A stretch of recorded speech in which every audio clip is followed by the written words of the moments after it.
Mrs. Taurid, please mute yourself.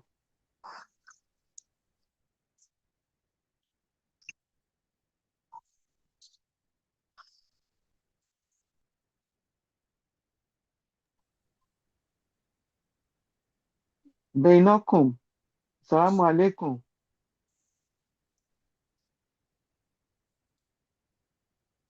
Salamu alaikum. Walaikum salam salam. Walaikum salam. No, I'm I've actually sent just the you. admin, and I'll Yes, be I'm just. waiting for philosopher to. I've sent you. Okay. I've sent you a private chat. Please go through it, please.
So I can go back mirror.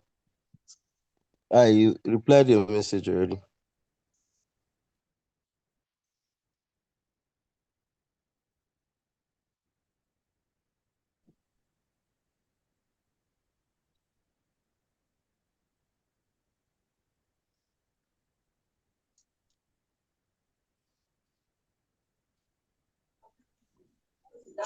Salam alaikum. Global Amira. Salam alaikum. Wa alaikum salam wa rahmatullahi wa barakatuh, sir. How are you, my dear sister? Thanks for the link. Alhamdulillah, sir. Alhamdulillah, Rabbil Alamin. Báwo làwọn ọmọ ń bẹ̀? Everybody is fine. Ẹ jẹ́ a private chat. Ká má disturb wọn lórí platform yìí, sir. Yóò mọ̀ ní sáré sálámù sí pé lórí abẹ́rẹ́ náà ni. Mo dúpẹ́, sir. Jazakumullahu Ọ̀yẹ́ khairan. kí everybody. Salam All right, alaikum. sir. Wa alaikum salam. Preamble ni gbogbo yẹn kó máa lọ. Okay, ṣé pé a free? We have a field day. Àbí preamble ni. Thank you, my Baynakum. I don't know who the person is that is the host now. It's Baynakum. Thank you very much. I have seen your private reply, and Allah will use our affairs. I hope we do that as soon as possible, so What that is we that? can have. It's a private discussion. Philosopher. Yes. Ṣé philosopher nìyẹn? Ṣé No, philosopher? Yes, Who ma'am. is speaking? Is it philosopher? Ṣé philosopher nìyẹn? Bẹ́ẹ̀ni. philosopher ni. This is Alhaji Farm speaking. As philosopher, ó gbé aláàrẹ̀ o. Salamu alaikum, sir. Alaikum salam wa rahmatullahi wa barakatuh. Mo ní kó include mi láti US ọ̀jẹ̀ send link sí mi. Àwa founder. Hey. Allah Akbar. I'm not the plan. To need ẹ̀jẹ̀ máa sọ every time. Ẹ fine philosopher. Ẹ fine. Mo support yín, daddy. Ẹ má bínú. Ó mọ̀ pé àwa abẹ́ had me every time mo sọ fún àwọn chairman ẹ̀yin náà. gbọ́ngàn ní Baynakum. Àwọn founder Baynakum ni ò jẹ́ Àwọn kó gbọ́ngàn ní ní kíní access. Báwo ni Ọlọ́run àgbàdà àwọn family nǹkan. Philosopher ò gbọ́dọ̀ gbàgbé náà nígbà tá a wà ní Ó gbọ́dọ̀ gbàgbé o. Mi gbàgbé. Asokoro. Alhamdulillah. Kò ní gbàgbé nǹkan yẹn rárá ni kò ní gbàgbé nǹkan. Ọlọ́run àgbà ní bàdà fún wa. Please tó bá sí global Amira tó ń fún mi ní ọwọ́ sí mi ní máa mọ ọ̀rọ̀ tó dé ń dùn mí gan no matter how small. Bà. Ẹ̀yà. Mi ò gbé mo sì ní nọ́mbà yẹn mọ́ ẹ chat mi off máa chat. Nọ́mbà mi okay abeg o. Salam alaikum. Wa alaikum salam. Alaikum salam wa barakatuh.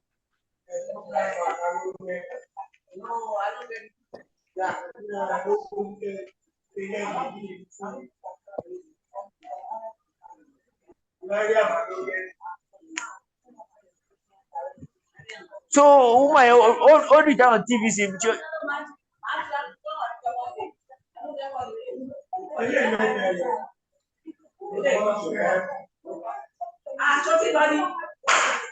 Baynakum. Please do us the favor of muting everybody. Please. We'll do that. I would have loved to help you do that, but I don't know how it can be possible. Okay, yeah. Maybe we can start the program. We can start the program so that we can mute everybody up. Can we make you the admin? Global Amira. I don't mind. Okay. Cody, you can make her the admin. Global Amira, you see there, make her the admin. Because my own may be fluctuating, and if it fluctuates, the admin will leave me again. So Abdul Qadri, you can make her the admin, please.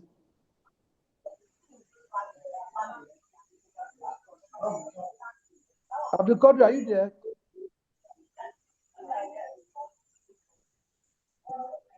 I've done that, sir. Oh, mashallah. Thank you. I think her network is good, and then she will be there till the end. Your network, so Ikorodu network is.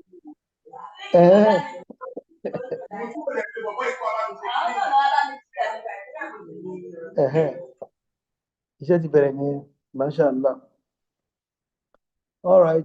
Thank you all. You are all welcome. I will start by saying Assalamu alaikum wa rahmatullahi wa barakatuh. Global Mirror, when I entered, it was you I saw there. Bam. You are welcome. I want to say Assalamu alaikum to Abdulrazak Bakari. You are also welcome, sir. And Aisha Ali, mashallah, you are welcome. Amina Lawansi, the Kojometao. Bay Queen, Base Queen, Oda, Ikorodu, Eti Adabuja Papa Palaro, mashallah. Abdul Qadri, Mukiwano, Masalo, with also. Also, Daskas, mashallah, salamu alaikum. D, salamu alaikum. DJ Namba, salamu alaikum. DY Maxel, salamu alaikum. Farid and Fatima Jafar, mashallah. Hajia Hawa, salamu alaikum. Hajia Ikmat, salamu alaikum. Brother, okay, this is Ibrahim Miriam, salamu alaikum. Mashallah, thank you all, thank you all. Brother Ismail Badru, salamu alaikum. Yes, I can see your messages. You're welcome all. Haja Miriam Abdul Jabbar, salamu alaikum. Maimuna Mikael Isa, you're also welcome. Mrs. Taurid, mashallah, you're welcome. Miriam Umar, this is the second time I'm greeting you. Musa Birat, Nibrasuddin, mashallah. Nibrasuddin. Some name, this Nibrasuddin. I'm hearing for the first time. Barakallahu fi. Brother Nuruddin Bashir Sali. Assalamu alaikum. Ọlọ́run ṣe bí. I salute you, Sayyar Hajj.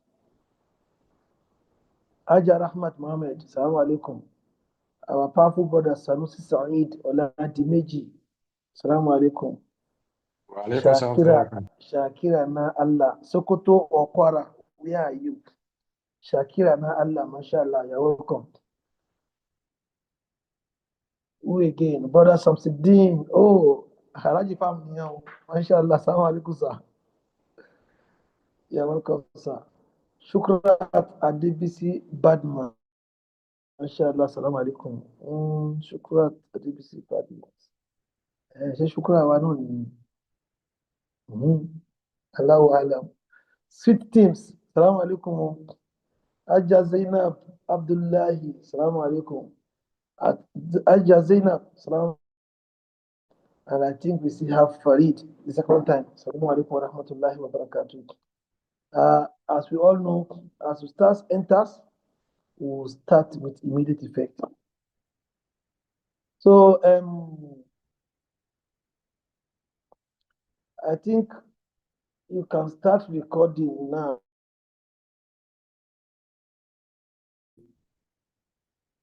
So Global Mirror, you have to press recording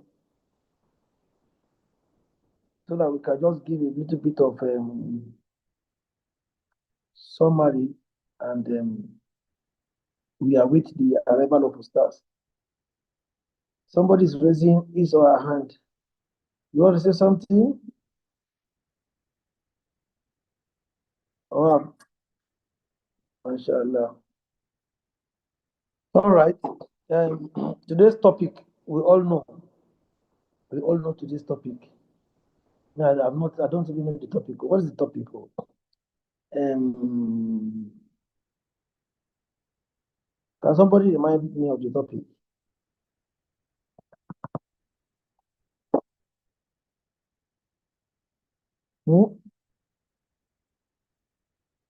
What will marriage do for you? Abi? Yeah, what will marriage do for you? Yeah, What will alhamdulillah. marriage do for you? What will marriage do for you? What marriage will do for you? We are trying to explore the sweetness. You know, most times we talk on the negative. Let's just enjoy ourselves. Oh, marriage will do this, marriage will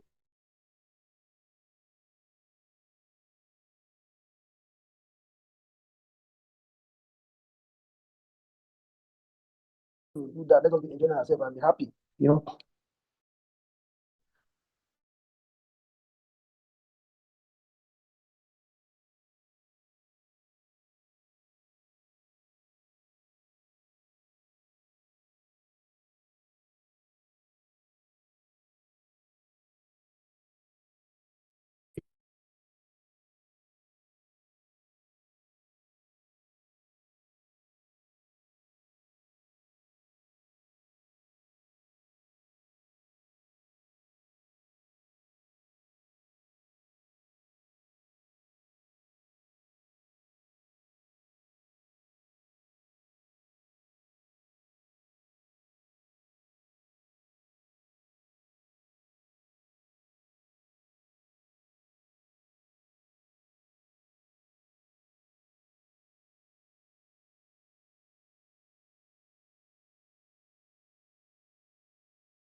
Please bear with us. I think he's having issues with his network.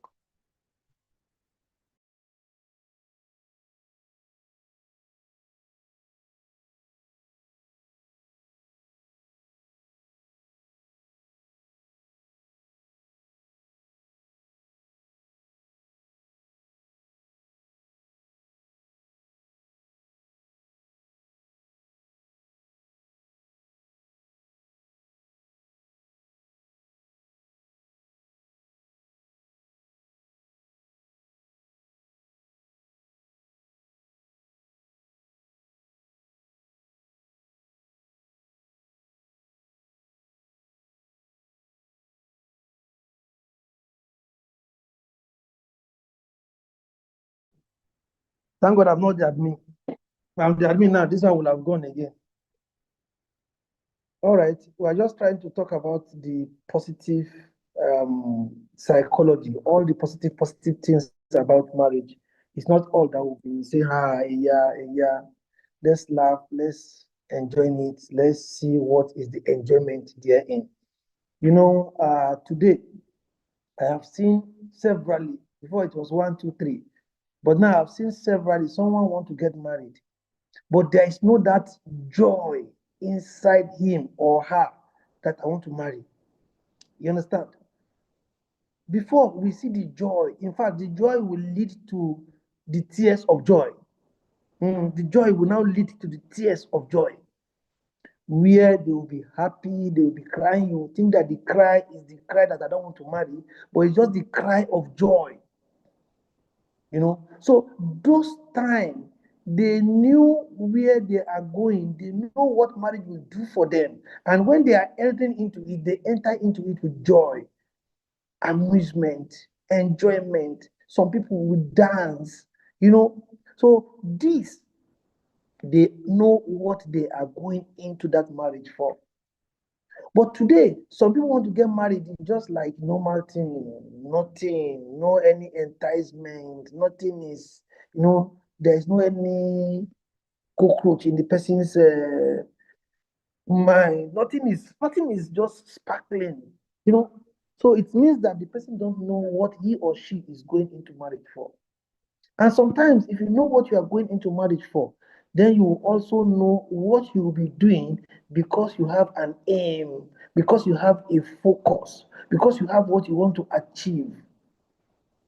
You get it now? So once the purpose of a thing is not known, abuse is inevitable. Yes, when the purpose of a thing is not known, abuse is inevitable. So we must know why you are going into it. What is it that marriage will do for you? But sometimes we equally think of what is the thing that marriage will do for you. We now have to have the mindset of what marriage cannot do for us. There are so many things that we had in mind going into marriage, which are also wrong things, that never in life, marriage will never do that for you. But that is what we'll be pursuing in our marriages. Then we'll start crying inside the marriage. We'll start having depression and mental health activities happening all around us, because we have taken the wrong thing or the wrong motive or the wrong purpose into marriage. So I think what we are going to look at, I don't know, sometimes you'll be looking at this topic in this way. When Ustaz come, we'll take it to a different and perfect level than the way we are looking at it. But all the same, the purpose of this class today is to tell us the sweetness. We want to explore the sweetness and the purpose of marriage. If they ask you a question, why did you get married? Why did you get married? Everybody will have different answers. And some people will not even have answers at all. La ilaha illallah Muhammad Rasulullah. Why did you get married? Let's start answering the question yourself. Okay, you are not married. Why do you want to get married? That question will be answer it. Why do you want to get married if you are not married? And if you are married, why do you marry? Why did you marry? Those questions are questions that you need to ask yourself You need to answer the question before you can now put it laconically juxtaposed with when you are inside marriage. That because this is why I marry, am I seeing the reason why I marry? That's why we said there that are you fulfilling the aim of your marriage? And some aims can be wrong. Oh, I said it. Some aim can be wrong. Some cannot be wrong. There is this debate. Can marriage solve loneliness? Marriage, can it solve loneliness? Because I am lonely. It's only me at home always. I've just been single. All this while I'm lonely. Because you are lonely, you now want to get married. When you now get married, you now still find out that you are still lonely. La ilaha illallah Muhammad Rasulullah. Then depression start coming in. Is loneliness a purpose enough to get married? You see, those are questions that we can be answering. Those are questions that we can be asking ourselves, and nobody can answer it for us except us ourselves. Please let me know if Ustaz is already on ground, so that I can just pause. But I know you want to come by 11, but allow alarm. Anytime Ustaz is around, please alert me. Thank you. So those are wrong reasons for going into marriage. So when you enter, will you see such sweetness as you wanted? Now, Ramadan is coming. Ramadan is coming. Ramadan is coming. Some brothers want to marry because of Ramadan. La ilaha illa Muhammad Rasulullah. Is it a reason enough to enter into marriage? Is it a reason enough to enter into marriage? You see? So, such kind of question and answer that you need to ask yourself and answer by yourself. Because when you get into it, you want to be seen. If you are achieving that thing, then you are contented in marriage. Then you are enjoying in your marriage. But when you are not meeting that goal, that expectations, then it now becomes the other way around. So you can look at yourself. If your marriage is having issues one way or the other, ask yourself again, why did I enter into this marriage? Is it why? Oh, this is why I entered and I'm not getting what I'm entering into this marriage for. So this is why we need to ask ourselves so many questions and answer them, not just ask ourselves, answer them ourselves. Then when we get clarity, we can now move. So if you are single and you want to get married, ask yourself, why do you want to get married? And you need to answer it. If you cannot answer it, we have counselors that can put you through and give you clarity about why you should marry. You get it now? And if you are married already, you ask yourself, why did you get married? Then you need to do some sort of re-examination, of yourself and why you get married. I see there's another thing which we must also put into consideration. Why did the other party want to marry me? Oh, you must know. You must try as much as possible to know. MashaAllah, I've seen Ustaz. All right, MashaAllah. I hear the volume. Okay, I will increase the volume. I hope I've increased it. You see, you must equally know why the other party want to marry you. Why did he want to marry you? Why did he want to marry you? If you don't know why your other party want to marry you, you will just be doing it on your own. You'll be doing your own. And what you are doing is not in consonant with what he is thinking in his mind. You get it now? You must know. Somebody said he married because he wants slim sisters, and he saw this sister is slim. He like her because she's slim. Look at this mindset, because she's slim. He now married her. After first baby, bam, like this sister become triple of who she is. She become triple of who she is or who she was. You get it now? Then marriage, the love start fading. Then the woman never knew why the love was fading. The question now is that, is the brother justified with that reason why he married? Is that reason enough to love? Oh, okay, because me, I didn't even now know his reason. I didn't even say, let me take care of myself, let me do a lot of exercises so that if I get fat, this man will not like me anymore. La ilaha illallah Muhammad Rasulullah. You see, we are just looking at some reasons why you enter into marriage. How justified are those reasons? And what are those reasons that are justified to get married, to enter into marriage? Okay, we are 10:49. Okay, by how many of us are in the group before I give it to Ustaz? Let me see how many are we? We are 57 now. Should we start? 57. Let the latecomers be late, are we? Now they will now start asking for recording version, recording version. Okay, I'm just trying to explain anyway what this lecture is all about.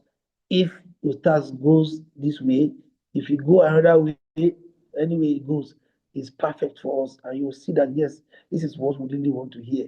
Okay, so the next thing again you also want to ask is, when is it right? What is the right time to say you want to marry? What is the right time? What is the right place, position that you have seen yourself before you say you want to marry? La ilaha illallah Muhammad Rasulullah sallallahu alaihi wasallam. I said it somewhere. I said, you are ready for marriage when you don't need to be. That thing down scatter some people's head. You are ready to marry, or you are ready for marriage when you don't need to be. That is when you are ready. But the main important thing is that you must be whole. WHOLE. You must be whole. You must be complete. You get it now? You must be complete. You must be complete. You must be unique. You must be whole. That time, that is when you say, oh, you want to enter into marriage. Because so much, that time, you don't need attention for yourself. But when you enter, when you are not whole and you enter, you'll be seeking for attention. You'll be seeking for approval. You know, and when they don't come, problem will come. What will marriage do for you? We want to explore the sweetness. We want to explore the purpose so that we will know.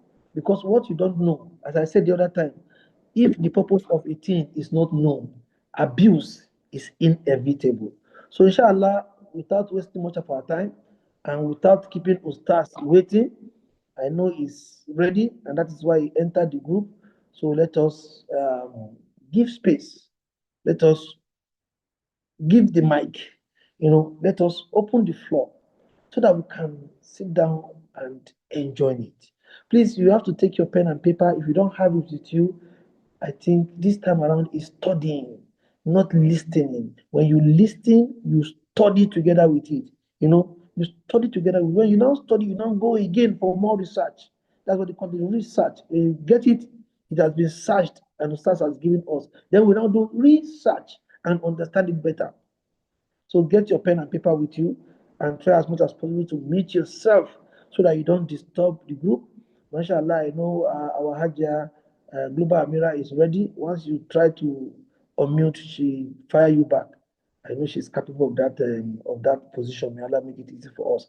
So inshallah, let me open myself. MashaAllah. So Ustaz, assalamu alaikum wa rahmatullahi wa barakatuh. Ustaz, you're welcome, sir. Wa alaikum salam wa rahmatullahi wa barakatuh. MashaAllah, we are all doing great. Alhamdulillah. And your voice is perfect, sir. I would like you, sir. Alhamdulillah. Thank you very much. MashaAllah. May Allah make it easy. So well done for the introductory parts. And I believe many single people have really learned from what you are saying. That a person has to be whole first before you go into marriage. If not, you go and you start becoming inadequate. You start looking for somebody to patch you up. You start looking for somebody to pour some fertilizer into you. That means you didn't grow before. So you are now looking for someone to push you. You don't know what you want to do with your life. And then because you now marry now, you are now looking for somebody to come and do all of that for you. What if they don't show up normally? What if they don't show up? You now go and, instead of becoming a lover, you become a project. Then they will start patching you and managing you. For how long? So that's why it is good. And also, I hope we all understand that you can be whole, but don't go marry half person. Because at the end of it all, you just see that the things are not really gelling. It takes a lot anyway. But some people are very lucky. You marry as a half person. When you get to, then you see that they are able to patch you up.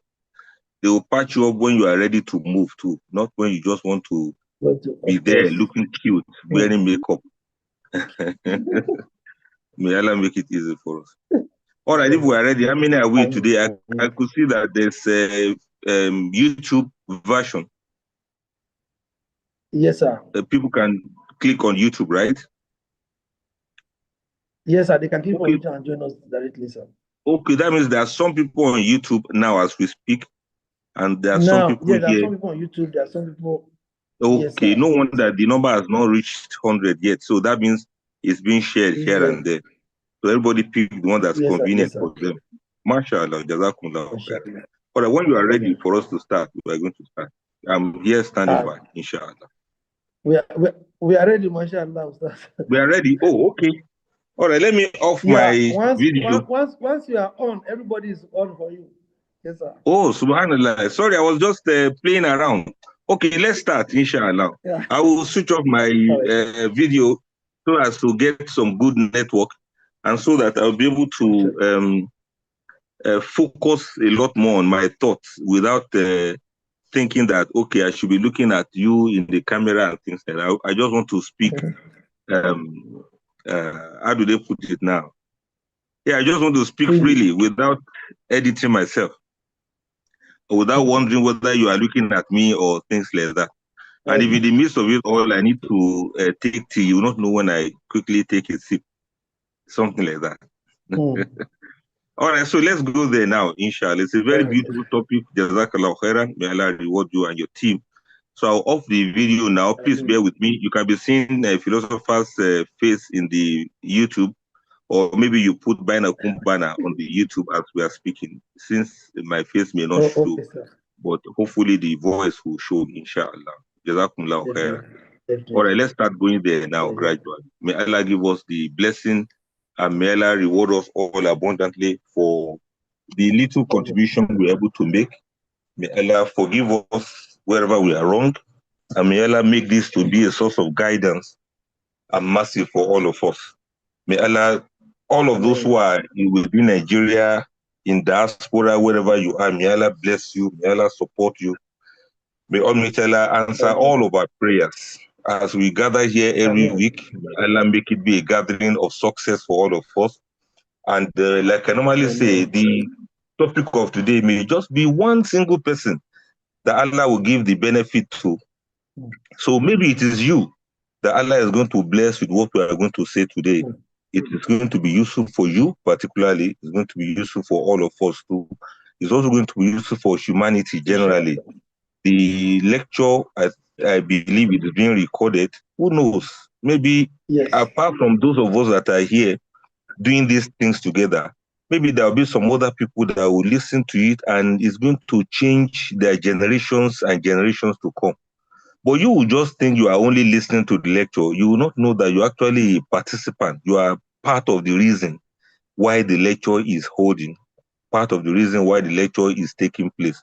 And the al-baraka of your joining in the lecture may translate to blessing for some other people who are not even here. So we are all going to share this reward together, bi'idhnillah, and it is not going to reduce the reward of any one of us.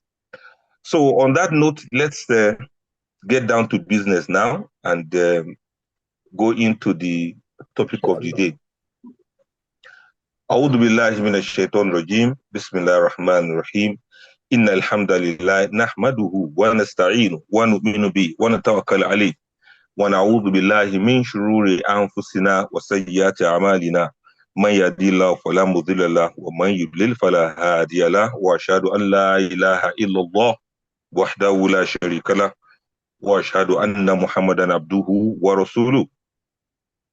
Assalamu alaikum wa rahmatullahi ta'ala wa barakatuh. My name is Abdulfatah Adeyemi. Thank you very much. My name is Abdulfatah Adeyemi, and today's topic is what marriage will do for you.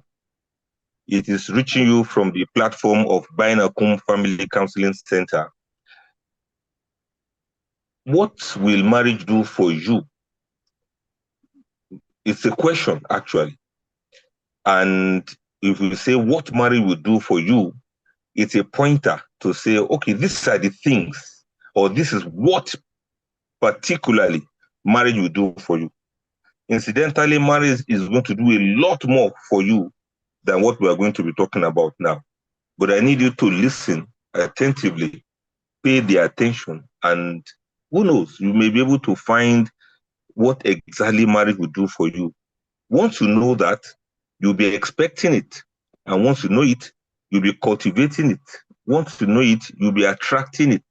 Once you know it, you allow it to happen. And once you know it, you'll be able to savour the blessings that marriage is supposed to do for you. Marriage is not merely a social milestone or a cultural expectation. It is one of Allah's most generous gifts to human heart. It is where companionship softens loneliness. It is where mercy learns a language to express itself. And it is where two imperfect souls discover tranquility by walking toward Allah together. The Quran says, "Fafirru ilallah," move swiftly towards Allah. And that is part of what marriage is going to do. Those who enter marriage expecting perfection, they are often disappointed because perfect people are not real, and real people are not perfect. But those who enter marriage to seek growth, they are constantly rewarded because they see that they begin to grow even when this growth is slow and calibrated. The sweetness of marriage is not found only in joy and laughter, but also in the vulnerability that we share together. Sometimes in the grief that we experience, sometimes in some other emotions that we experience together. That is, we are weak as human beings, we are helpless also, and we are actually imperfect. It is in having someone who sees your flaws up close and still chooses you every day. That is where we find the sweetness of marriage. Marriage does not remove the burdens of life, but it gives you a partner with whom those burdens become lighter when you share carrying the burdens together, or when you share the responsibilities together. It becomes a lot easier. Marriage changes ordinary moments into meaningful memories, and it teaches the soul the beauty of consistency, the beauty of patience and mutual purpose. Allah subhanahu wa ta'ala describes marriage as sukoon, tranquility, not an excitement.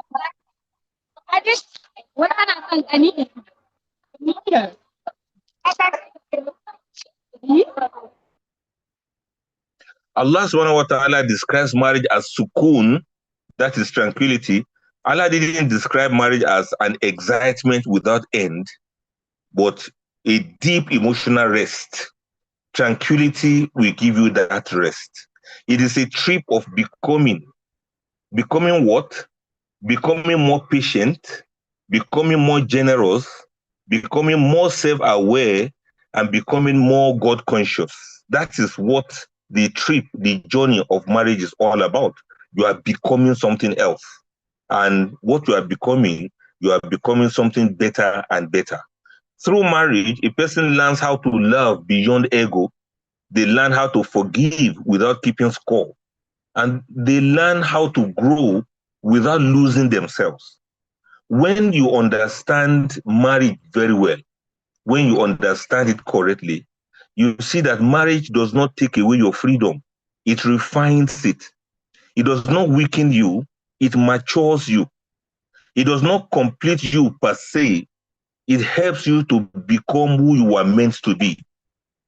And for those willing to embrace the purpose of marriage, marriage becomes one of the most life-changing acts of worship in life. So let's look at the emotional sweetness of marriage. That's something very sweet, you know. One of the greatest sweetness of marriage is the gift of emotional safety. In a world that constantly demands strength, marriage offers a place where one is allowed to be soft. Your rough edges are trimmed and you become smooth.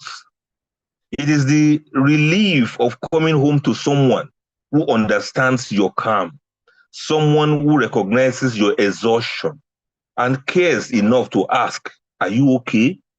without needing an explanation. When they ask, "Are you all right?" it's not as if they want you to explain, it's just out of care because they can see that you are exhausted. This emotional refuge is not showy, it's not dramatic. It is soft, consistent, and deeply comforting. That is one of the sweetness of marriage, to come home and meet somebody that can look at your face and will smile. In order to, the contagious nature of smile will come to your face and you also smile back. That is something you cannot achieve just by looking into the mirror. It has to take a companion that will do that for you, that will give you that emotional safety.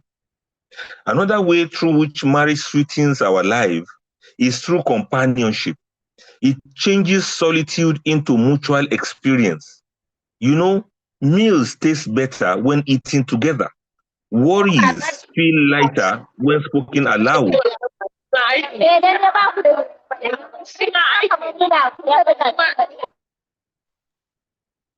Meals taste better when eaten together, and worries feel lighter when spoken aloud to somebody else. And that's not all. Happiness becomes even more meaningful when witnessed by someone who genuinely cares for you. Even in moments of disagreement, there's a reassurance in knowing that the other person is still on your side, still invested, and still committed to the journey of life that both of you are going through together. Another sweetness of marriage lies in being known and still accepted. You know, you are known as you are and you are accepted as you are. That's another sweetness. Marriage allows two people to witness each other's growth. We witness each other's fears, our habits, our imperfections over the time. When love remains, despite this closeness, it nurtures confidence and emotional stability. This acceptance does not mean ignoring faults. It means choosing compassion over condemnation and choosing growth over resentment. It all boils down to what we choose to see, what we choose to say, and how we choose to react to situations. Like they say, half empty and half full is up to us to decide.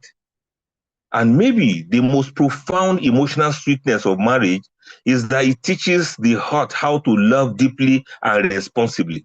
It refines emotions, it disciplines reactions, and it expands empathy. Through marriage, emotions are no longer self-centered. They become shared. And when you share emotions, joy doubles, sorrow divides, and the heart learns that true sweetness is not found in fleeting romance, but in enduring emotional connection that we have both built together over time, over many years of living together and sharing together, joy, sorrow, and what have you. The one who shares romantic posts with you is not the same as the one who will be there to share in your struggles. I hope we know the difference between the two. It's not all about romance. When we are looking for sweetness in marriage, it's not only about romance. Romance is not how many times you say "I love you" to each other every day, but in how you show up for each other when you are sick. Romance is not in fantasizing how to have a great family, but in spending sleepless nights together when your baby won't stop crying all through the night. Romance goes beyond the picture-perfect photo shoot postings on the social media. True romance is in what we actually contribute to each other's growth in life. Get it? So if you are looking for the sweetness of marriage, it's not only from romance you find it. It is in being there for one another. It is in, still being sweet, even when things are bitter naturally.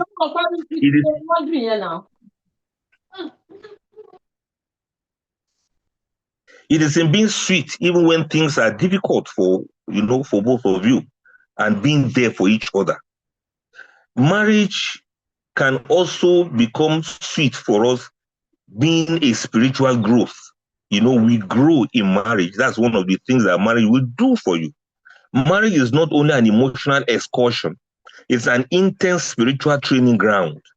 Through marriage, Allah subhanahu wa ta'ala places another soul in your life, not merely to comfort you, but to refine you. We have been given to one another as amana, as a trust. Allah gave you your wife as your trust, and Allah gave you your husband as a trust.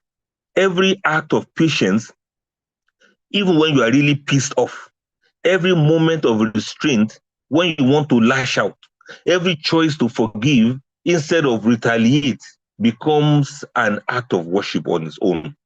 In this way, marriage converts daily interactions into opportunities for drawing close to Almighty Allah. In marriage, the ego is challenged in a way that the solitude of single life never could. You may be single, but there are some things you cannot experience until and unless you are married. Because in marriage, you learn to give when it is easier to withhold. You learn to listen when it is more comfortable to speak. And you learn to choose mercy even when pride demands victory. These moments are not accidents. They are lessons Allah is teaching us through marriage. This is when your home becomes a school of a sort. Allah subhanahu wa ta'ala uses marriage to polish your character.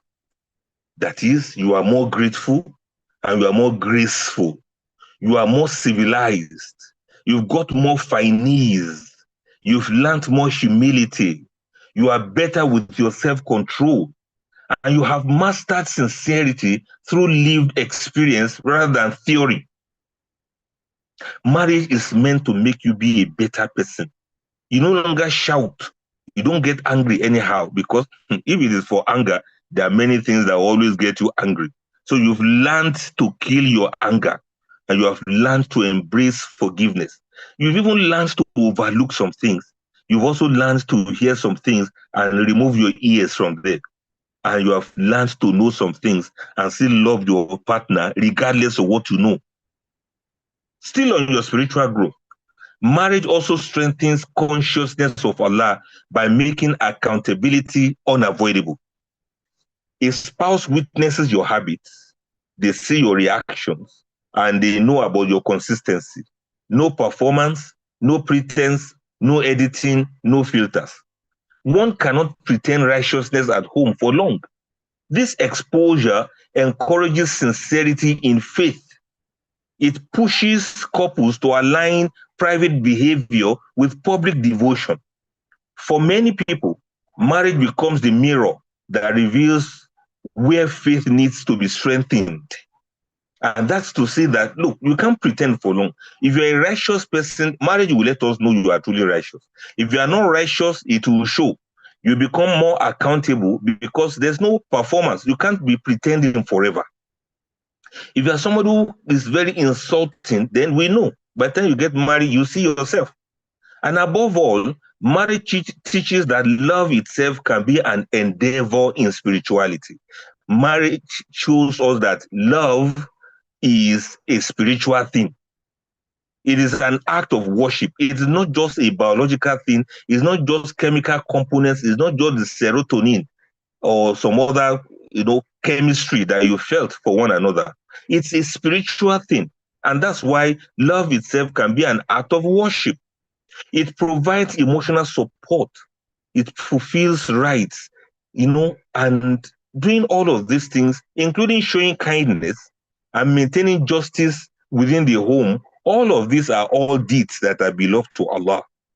And when marriage is approached with intention, good intention, it becomes a path of ibadah, a path where two people help each other to walk steadily towards Jannah. They grow spiritually, not in isolation, but together. Now, you will be able to grow together with somebody. That's what marriage will do for you. You are not just growing alone. You use me, them say, for example, you use me as your canvas to practice kindness. I use you as somebody on whom I can practice care. So I care for you. You show kindness to me. I get rewarded for caring for you. You get rewarded for being kind towards me. I love you because of Allah. Then I get rewarded by Allah for loving you because of Him. You also reciprocate the same thing to me. So mutually, husband and wife in marriage, it becomes an ibadah because I now have somebody I can do good deeds to consistently and constantly 24/7. Now, that was some sweet things about marriage. Let us now look at what marriage teaches you about yourself. What is it that marriage teaches you about your own self? Something you would never have known, something you would never have learned until when you get married. Are you ready for this now? Okay. Marriage has a unique way of revealing who you truly are, not who you believe yourself to be, and not who you appear to be in public, but who you are in moments of stress. Who exactly are you at the time of disagreement? Who exactly are you when you are fatigued, when you are tired, when you are vulnerable? You got to know who exactly are you, when things are not going well for you the way you expected them to be. There are some part of you that you can never discover until when you get married. It is then you now know that, so I am this kind of a person. You see, some people are sweet and lovely in times of peace, but when anger comes, they catch fire. Other people appear strong on the outside, but greed and insecurities have got their hearts rotten. You will think you are a faithful person until when you have to forgive your spouse. Then you see yourself as you truly are. You see yourself as someone who is unforgiving, somebody who is resentful, capricious, gruesome, cantankerous, vile, vindictive, mean, and full of shit. It's then you realize that you are nothing the way you thought you were. In marriage, your habits, your assumptions, your fears, and your emotional patterns come to the surface. You can't hide them anymore. It becomes a mirror that reflects your strengths honestly and exposes your weaknesses without filters. Who you truly are is not who you are when you are happy, when everything is going on fine. Who you truly are is what you become when fear comes, when anger comes, when somebody offends you. You can't say you are somebody who is forgiving until somebody really offends you. It is then you know whether you truly are as forgiving as you thought you were or as not. Through marriage, many people discover that patience is harder than they thought. They realize that communication requires more humility than confidence. And they now gather that love demands consistency, not convenience. When some couples have been married for many years, the husband that you thought is God-fearing, he will suddenly start eating haram dates. You know what I mean by dates? By having dates with non-mahram girls. He starts thinking that haram fruits taste better than the halal fruit he has. Loyalty and commitment are thrown out the windows. Taqwa and sincere intention become compromised. Lowering the gaze is now negotiable.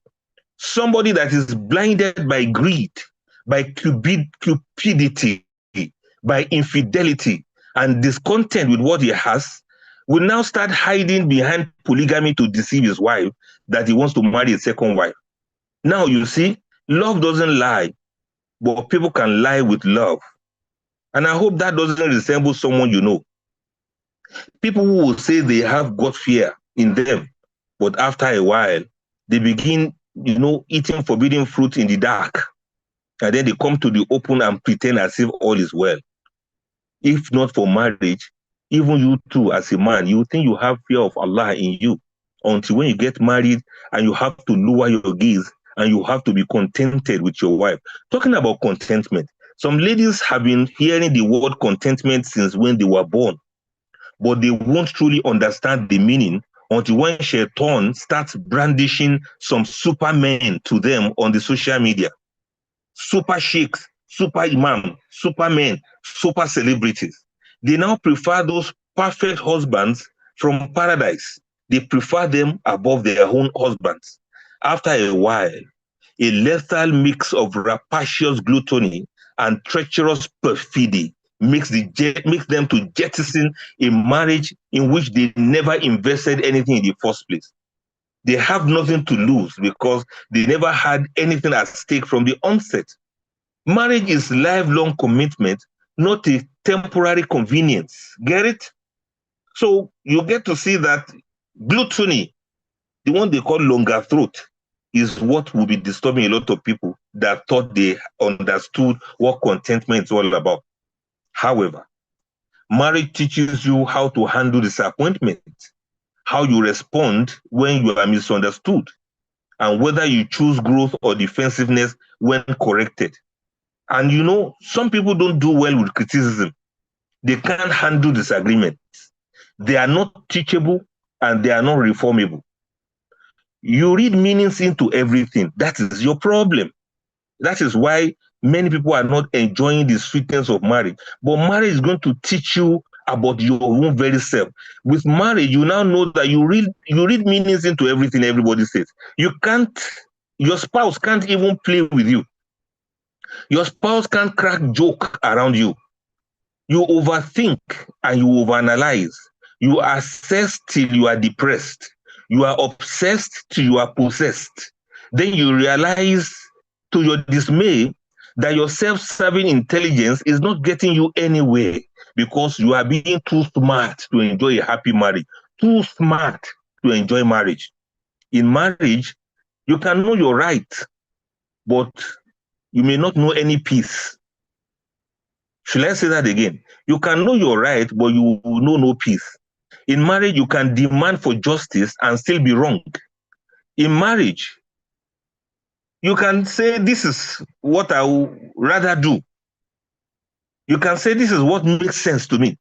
But by the time you apply that sense, you just see that you are the stupidest person in this world. That is marriage there for you. Marriage requires certain kind of wisdom that goes beyond what you learned in school and what you read on the social media. Marriage goes beyond Googling up your problems every time. There are certain situations in marriages that you cannot find the answers on Google. It requires some wisdom. These lessons are really comfortable, but they are deeply valuable. And you are going to learn them by hook or by crook. That is one of the things that marriage will do for you. You will learn things you never knew you could ever learn. And you become somebody you never expected you will ever become. Marriage also reveals your perception of control and expectation. You learn whether you expect to be served or you are willing to serve, whether you seek partnership or you seek dominance. And you learn whether you equate love with effort or with entitlement. Through these realizations, marriage invites self-awareness, not to shame you, but to refine you, to make you see life for exactly what it is.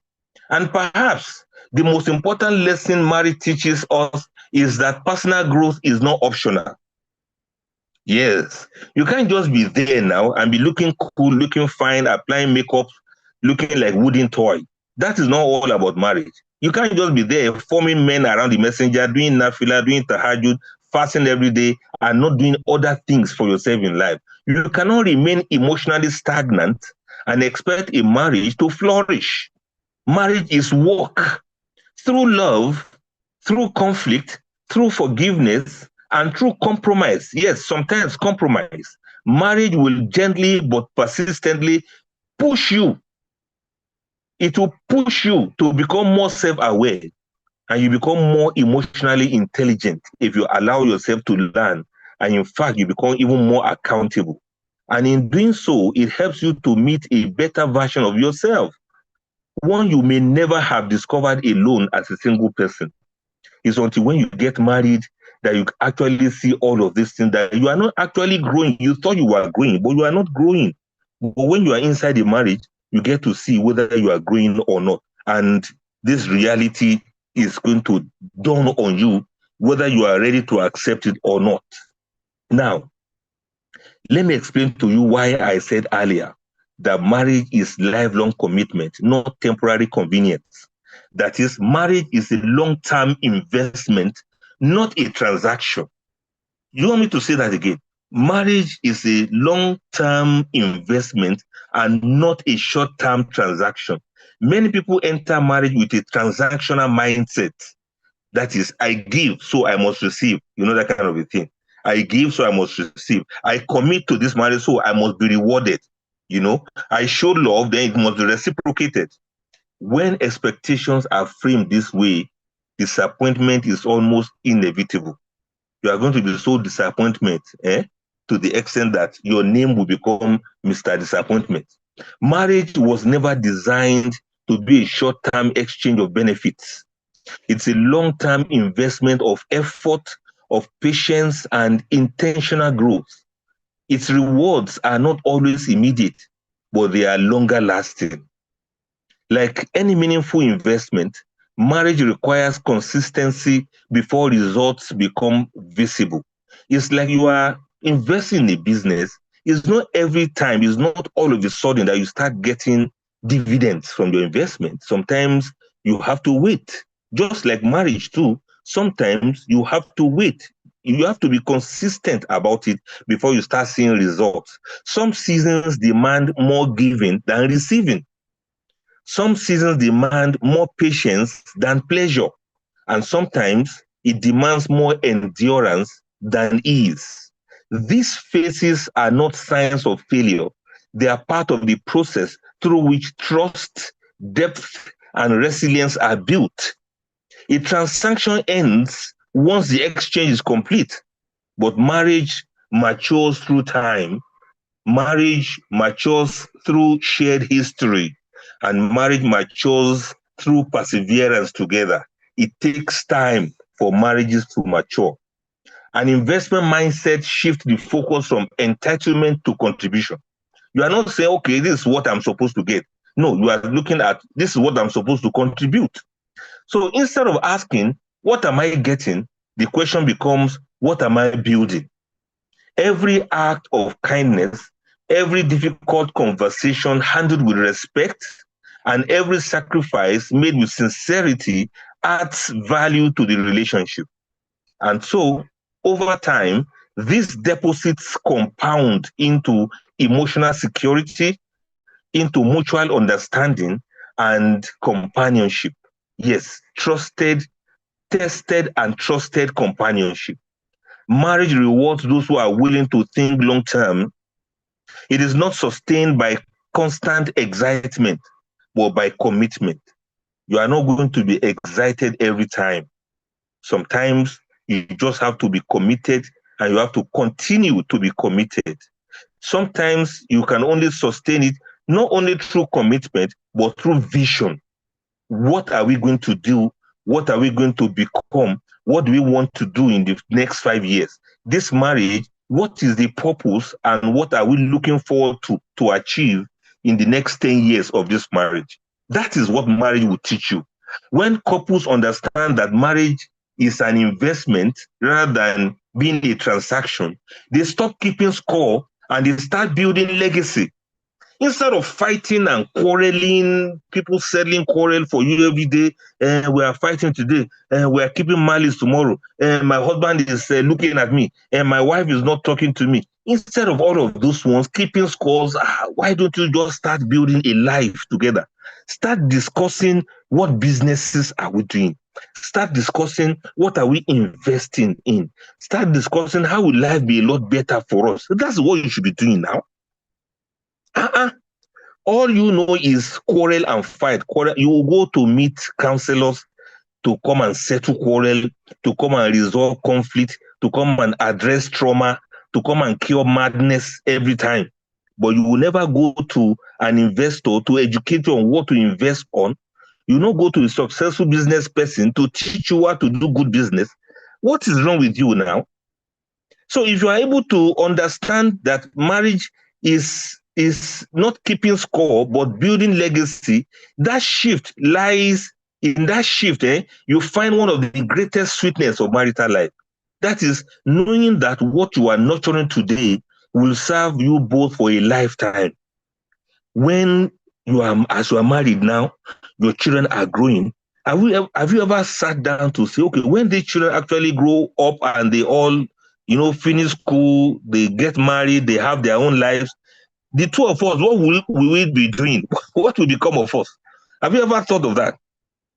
All of your children disturbing the house, jumping from chair to table, upturning everything, playing with the curtain, throwing your hijab away, making you look for your cap whenever you want to go to the masjid. When those children grow up and they leave the home and it remains only you and your wife, what are you going to be doing? I think you should be discussing all of those kind of things. Looking at those kind of things, investing in what is going to happen in the next 40 years if both of you are still alive. These are part of the things that can make marriage to be sweet. And you cannot do this outside of marriage. It is until when you get married that marriage is going to make you realize this if you are ready to realize. Now, let us go deeper now into the meat of this our talk. And I want you to pay attention. We have 3 pillars of a beautiful marriage, according to the glorious Quran, chapter 30, verse 21, the one we normally quote. وَمِنْ آيَاتِهِ أَنْ خَلَقَ لَكُم مِّنْ أَنفُسِكُمْ أَزْوَاجًا لِتَسْكُنُوا إِلَيْهَا وَجَعَلَ بَيْنَكُم مَّوَدَّةً وَرَحْمَةً إِنَّ فِي ذَلِكَ لَآيَاتٍ لِقَوْمٍ يَتَفَكَّرُونَ. Surah Rum, chapter 30, verse 21. And it is in that verse that you find those 3 words: tranquility, love, and mercy. These are the 3 pillars of a beautiful marriage. Now, let us zoom in now and see what we mean by this. Allah subhanahu wa ta'ala did not leave the purpose of marriage to human interpretation alone. If not, people would have got various kinds of interpretation to what the purpose of marriage is supposed to be. Allah subhanahu wa ta'ala defined marriage clearly when he said that he placed between spouses tranquility, that's sukun or sakina, and Allah put love, that is mawadda, and Allah put mercy, that is rahma. These are not poetic ideals, they are functional necessities. A marriage becomes beautiful not by wealth. If not, only wealthy people will have beautiful marriage. Not by status. If not, only people in high class would enjoy beautiful marriage. And not by perfection. If not, nobody will even ever enjoy beautiful marriage. But by how deeply these 3 qualities are cultivated. Now, let us take it one after the other and let us scroll forward to number 1, tranquility. That's sukun, making the home a place of peace. This is where we shift from the individuals in the marriage to the quality of the home itself. We are talking about having a beautiful marriage, or what marriage will do for you. Now we are looking into the home. What is the composite of the home? What is the quality of the home itself? And one of those qualities that every home that is meant to be beautiful, one of the qualities, regardless of whether they are wealthy or not, or they are of higher status or not, or they are of high class or not, and that is tranquility. It is non-negotiable. Peace in the home. Tranquility in marriage is not silence. It is not submission. It is not emotional withdrawal. It is emotional safety. It is the feeling that home is a place where the nervous system can finally rest. A tranquil home is not free from conversation or correction. Not that they keep quiet without saying anything, but it is free from constant tension. It's a home that is free from interrogation and emotional warfare. When Allah subhanahu wa ta'ala describes marriage as sukun, he is describing a space where the soul settles, not one where it remains alert and defensive at all times. As for the husband, tranquility often comes through what is called emotional atmosphere. When the wife is in the room, his body relaxes.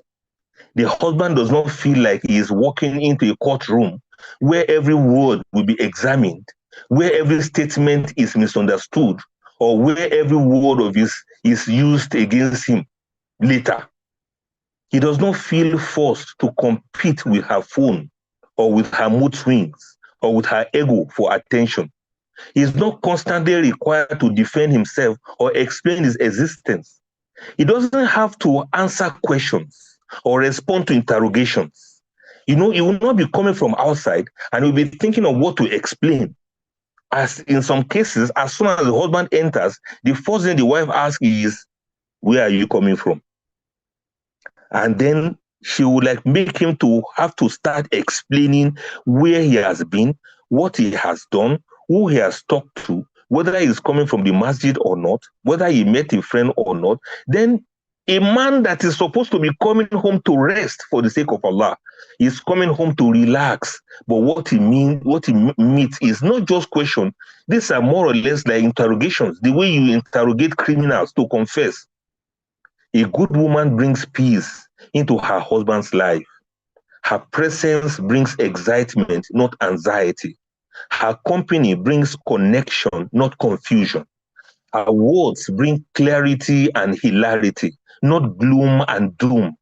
No drama, no unnecessary problems, no emotional traps, no negative energies, and no negative attitudes. This does not mean she has no needs or opinions.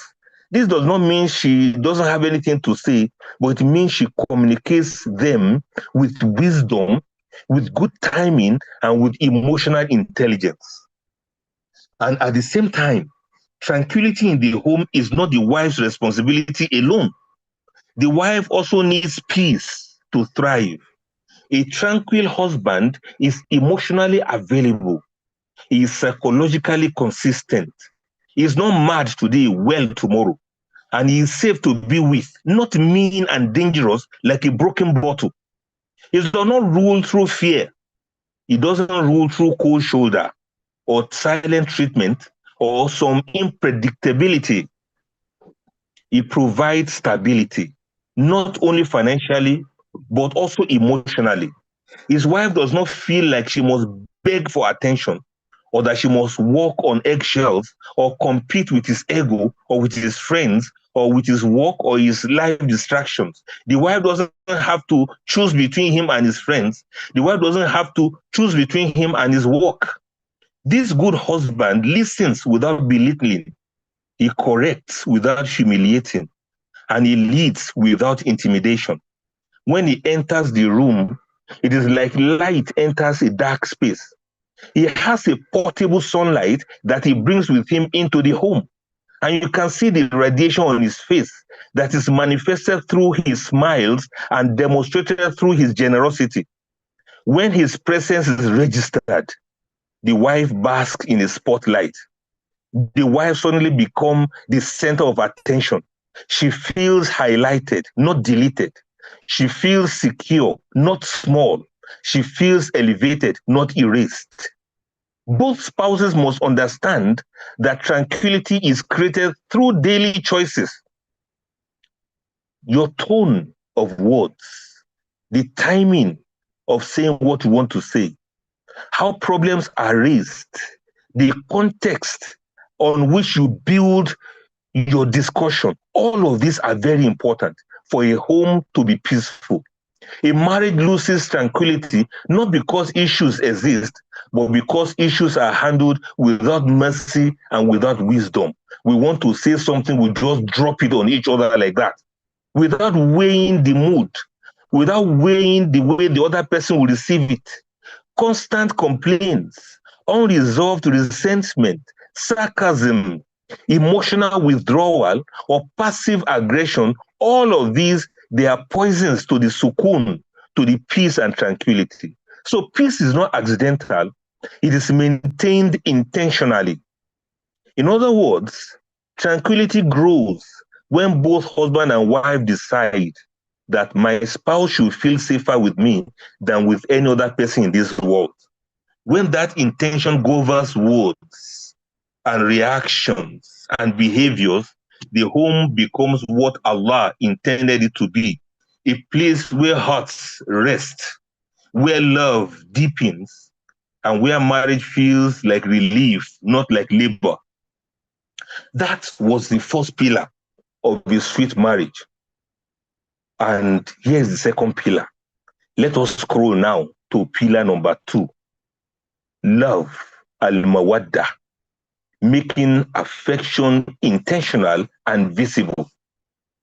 Love in marriage is not assumed, it is demonstrated. You don't just say you love and then it is inside your head. No, you have to show it. Allah did not describe marital love as a feeling that exists automatically, but as mawadda. It is an active, expressive, and intentional affection, not by accident. You don't just love the person by accident. You don't just fall in love with the person. You stand in love with that person. Do you want me to say that again? You don't fall in love in mawadda. You stand in love. It is love that shows up in words. It's love that shows up in attention and gentleness and effort. A marriage does not feel loving because two people said, I do, or they said, I accept, or they keep saying, I love you, I love you, I love you. It feels loving because both spouses consistently do love. They do love. That is, they don't just say love, they do love. Like Allah said to Dawood, Allah said, Eymalu ala Dawuda shukran wa qalilun min ibadiya shakur. Oh, you household of Dawood, do gratitude. Act gratitude. Don't just say, I'm grateful. Act it and behave it. So in marriage, don't just say, I love you. Act it and behave you. And that's why I said, do love. Don't just fall in love. Stand in love. As for the husband, love is often experienced through appreciation, through respect, and emotional presence. A loving wife makes her husband feel wanted, not merely needed. She speaks kindly about him, especially in his absence. She acknowledges his efforts, even when they are imperfect. She shows interest in him beyond utility. You know what I mean by that? That is, he is her priority, not her utility. She shows interest in his thoughts. She knows when something is bothering his mind.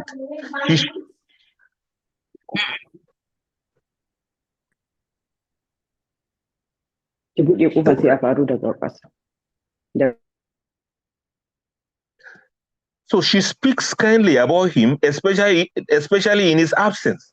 She acknowledges his efforts even when they are imperfect. She shows interest in him beyond utility. That is what I said earlier on. He is her priority, not her utility. There's difference between somebody being your priority and somebody being your utility. She shows interest in his thoughts. She knows when something is bothering his mind. She shows concern about his struggles. At least she supports him by not giving him trouble. And she pays attention to his dreams. She won't stand in his way of success. And that is love. That exactly is love. The kind of love that can guarantee a beautiful marriage that we're all looking for. Love is felt when she chooses him over distractions, when her tone reassures rather than dismisses, and when affection is not withheld as punishment, not when she starves him or he starves her of intimacy because he is angry with her or she is keeping malice with him. In such an environment, a man feels motivated to even give more, to protect more, and to grow more. For the wife, love is deeply tied to emotional attentiveness and consistency.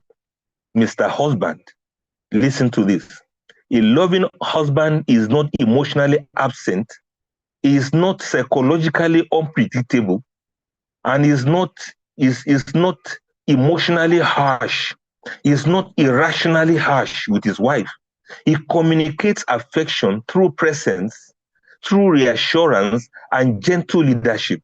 He does not assume that provision alone replaces tenderness. It combines both provision and tenderness together. Love is felt when he notices her emotional state.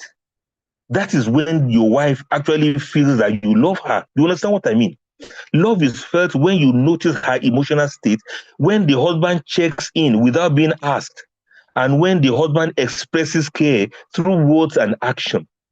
Small gestures like listening attentively, thoughtful messages, physical affection, and verbal reassurance. All of this can build emotional intimacy far more than grand but rare displays.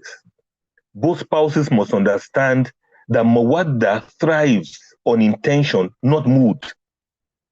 Love expressed only when convenient or only when emotions are high will always fade. It doesn't last. But love expressed deliberately, especially during routine, during stress or misunderstanding, can deepen attachment and trust. Show of affection is sense of humor, expression of compliments, and physical closeness. All of these are not luxuries. They are emotional nourishment that we need in order to have an enjoyable marriage. When love is practiced intentionally, marriage becomes emotionally alive. Spouses feel seen, they feel desired, and they feel valued.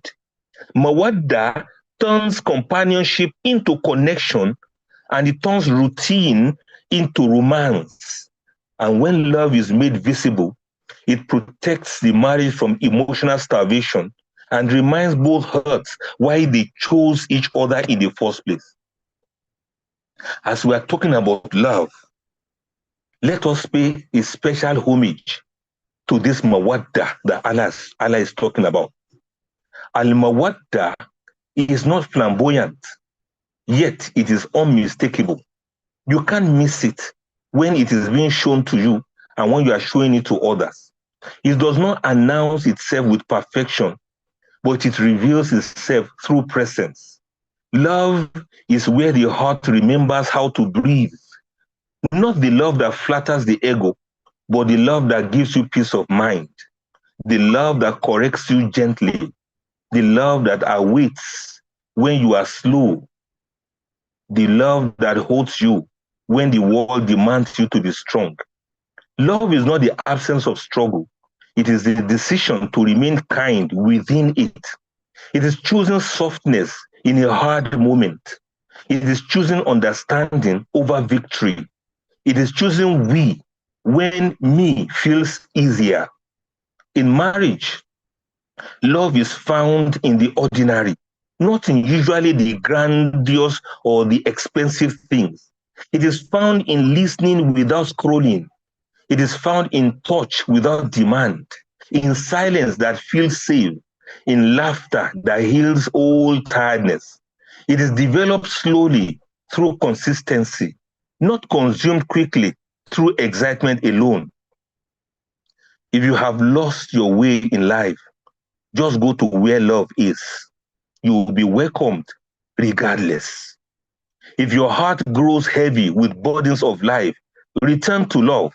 You will be received regardless. If you are carrying the seed of greatness, just plant it in love. It will be nurtured regardless. If pride hardens your heart, soften it with love. If anger rises, let love speak first. Love does not make you weak. It makes you whole. It makes you complete. And when Allah places love between two hearts, Allah is not merely giving them comfort.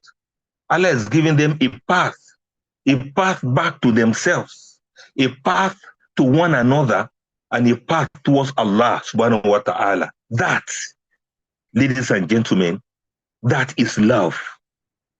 Now, to the third pillar of a sweet marriage. Let us scroll forward now to number 3, which is mercy, rahmah. This is the gentle force that holds marriage together. It is the invisible hand that combines everything and that holds everything together without allowing things to disintegrate. Mercy in marriage is not weakness. It is not indulgence. It is the deliberate choice to soften to forgive, and to understand when the heart might naturally harden. Allah subhanahu wa ta'ala placed mercy between spouses so that love could endure even when human imperfections emerge. It is the hand that reaches in patience when anger builds up. It's that hand that pats you in the back and tells you, sorry, just calm down, just cool off. It is the tone that soothes when pride rises, when you don't want to apologize because you are right. It is what makes you to see beyond the anger of the moment. It is the willingness to forgive when mistakes are made, not because faults are small, but because love and justice demand healing. And it's only with mercy that this can become possible. For the husband, mercy is expressed in listening before judging, in listening to your wife before judging her, in guiding without dominating, and in correcting without humiliation. It is patience when a spouse makes a mistake, compassion when she struggles to do the right things, and restraint when conflict tempts harshness. When you see that she's struggling to get something right, or she's struggling to follow your instructions, or she's struggling to obey your command, mercy comes in and makes you to overlook the mistake she's making, and makes you to encourage her that, yes, I appreciate the little you have done. I believe you can do more than that. That is mercy. Mercy allows a husband to lead without oppression, to nurture without control, and to hold his home together without fear or force. As for the wife, madam, mercy is expressed in understanding, in tolerance, and in empathy. At least show kindness to your husband. Be merciful towards him. It is the grace to forgive mistakes. It is the patience to endure difficult moments. And it is the choice to respond with kindness even when you are hurt. Mercy allows the wife to speak truthfully without attacking, to protect her heart without withdrawing, and to maintain connection when emotions threaten separation. Mercy is not only reactive, it is also proactive. It is the daily choice to look for the good, to soften the harsh edges of routine, and to prioritize peace over proving oneself right. It is to generally make things easy for each other. That's what we are saying. Make life easy for yourselves. When both spouses practice mercy, you will see that love flows freely, tranquility deepens, and the home becomes a playground rather than a battlefield.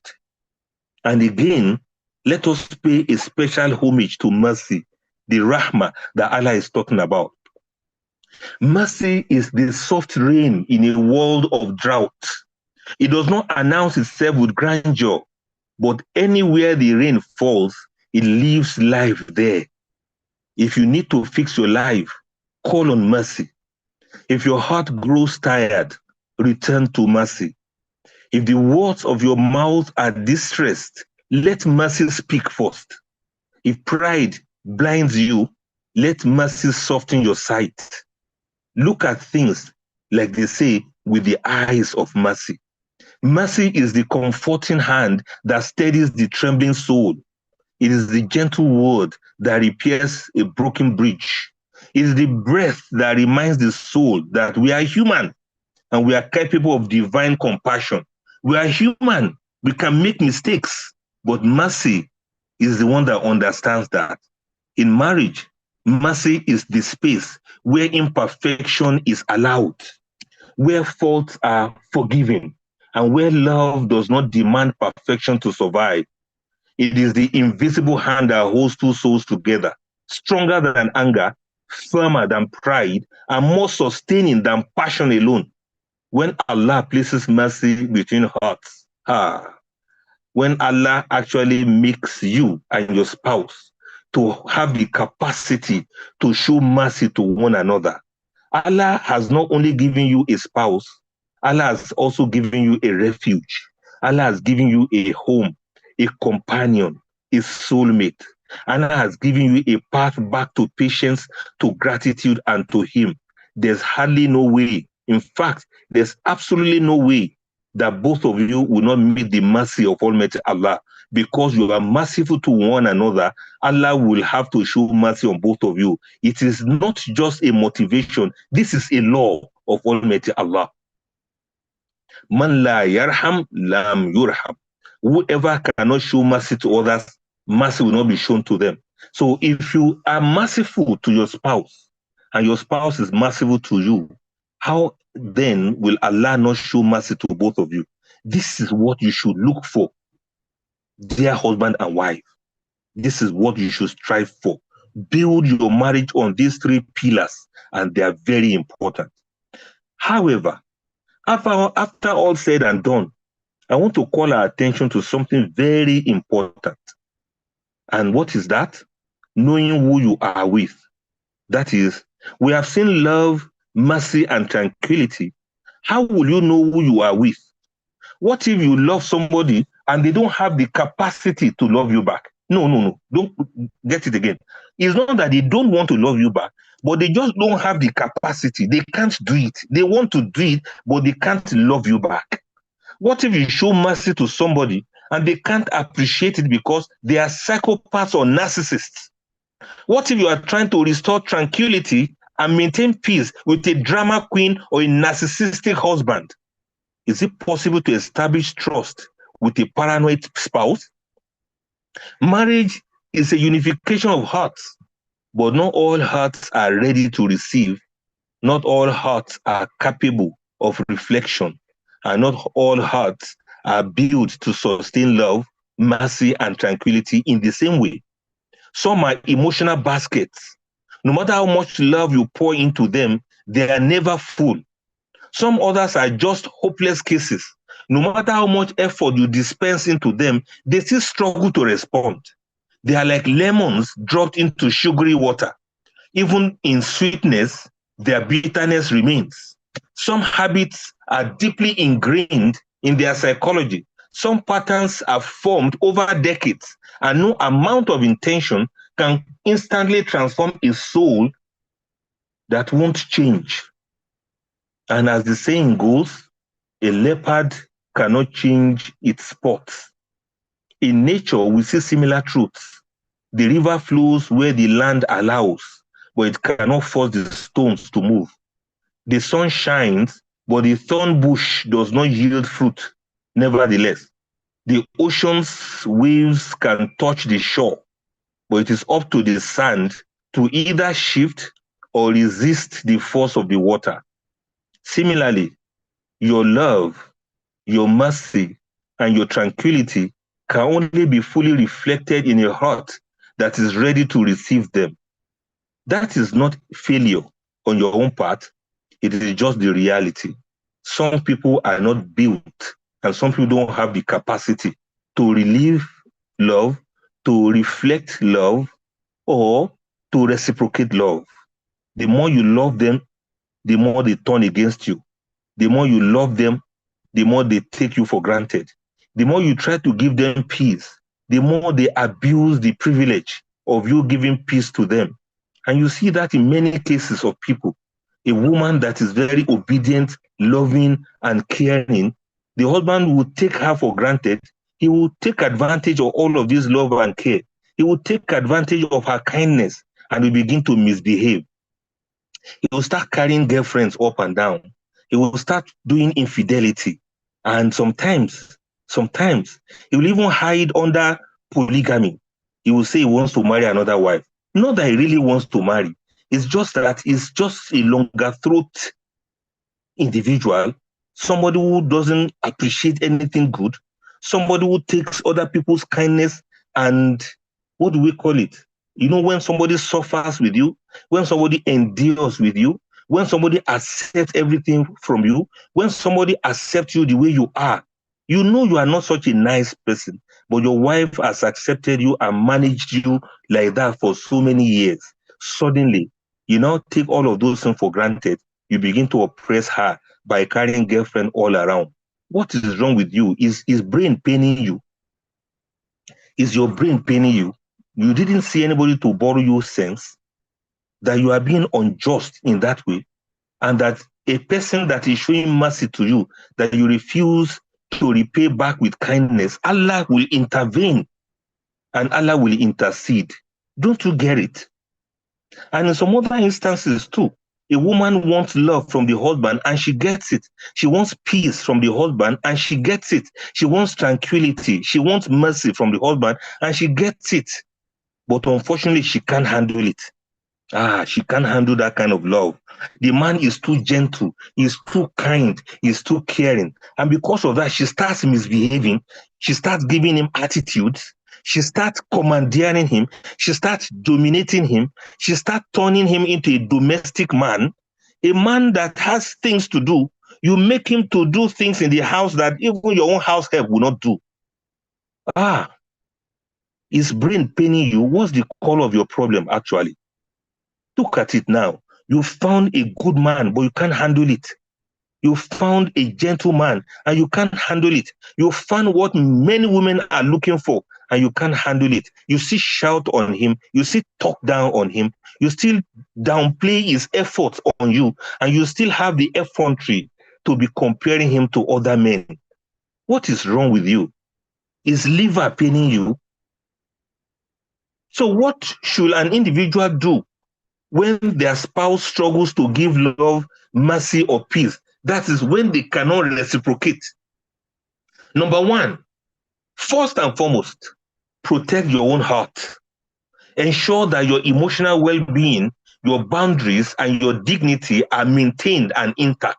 Don't allow them to rob you of your emotional well-being. Don't allow them to drive you crazy.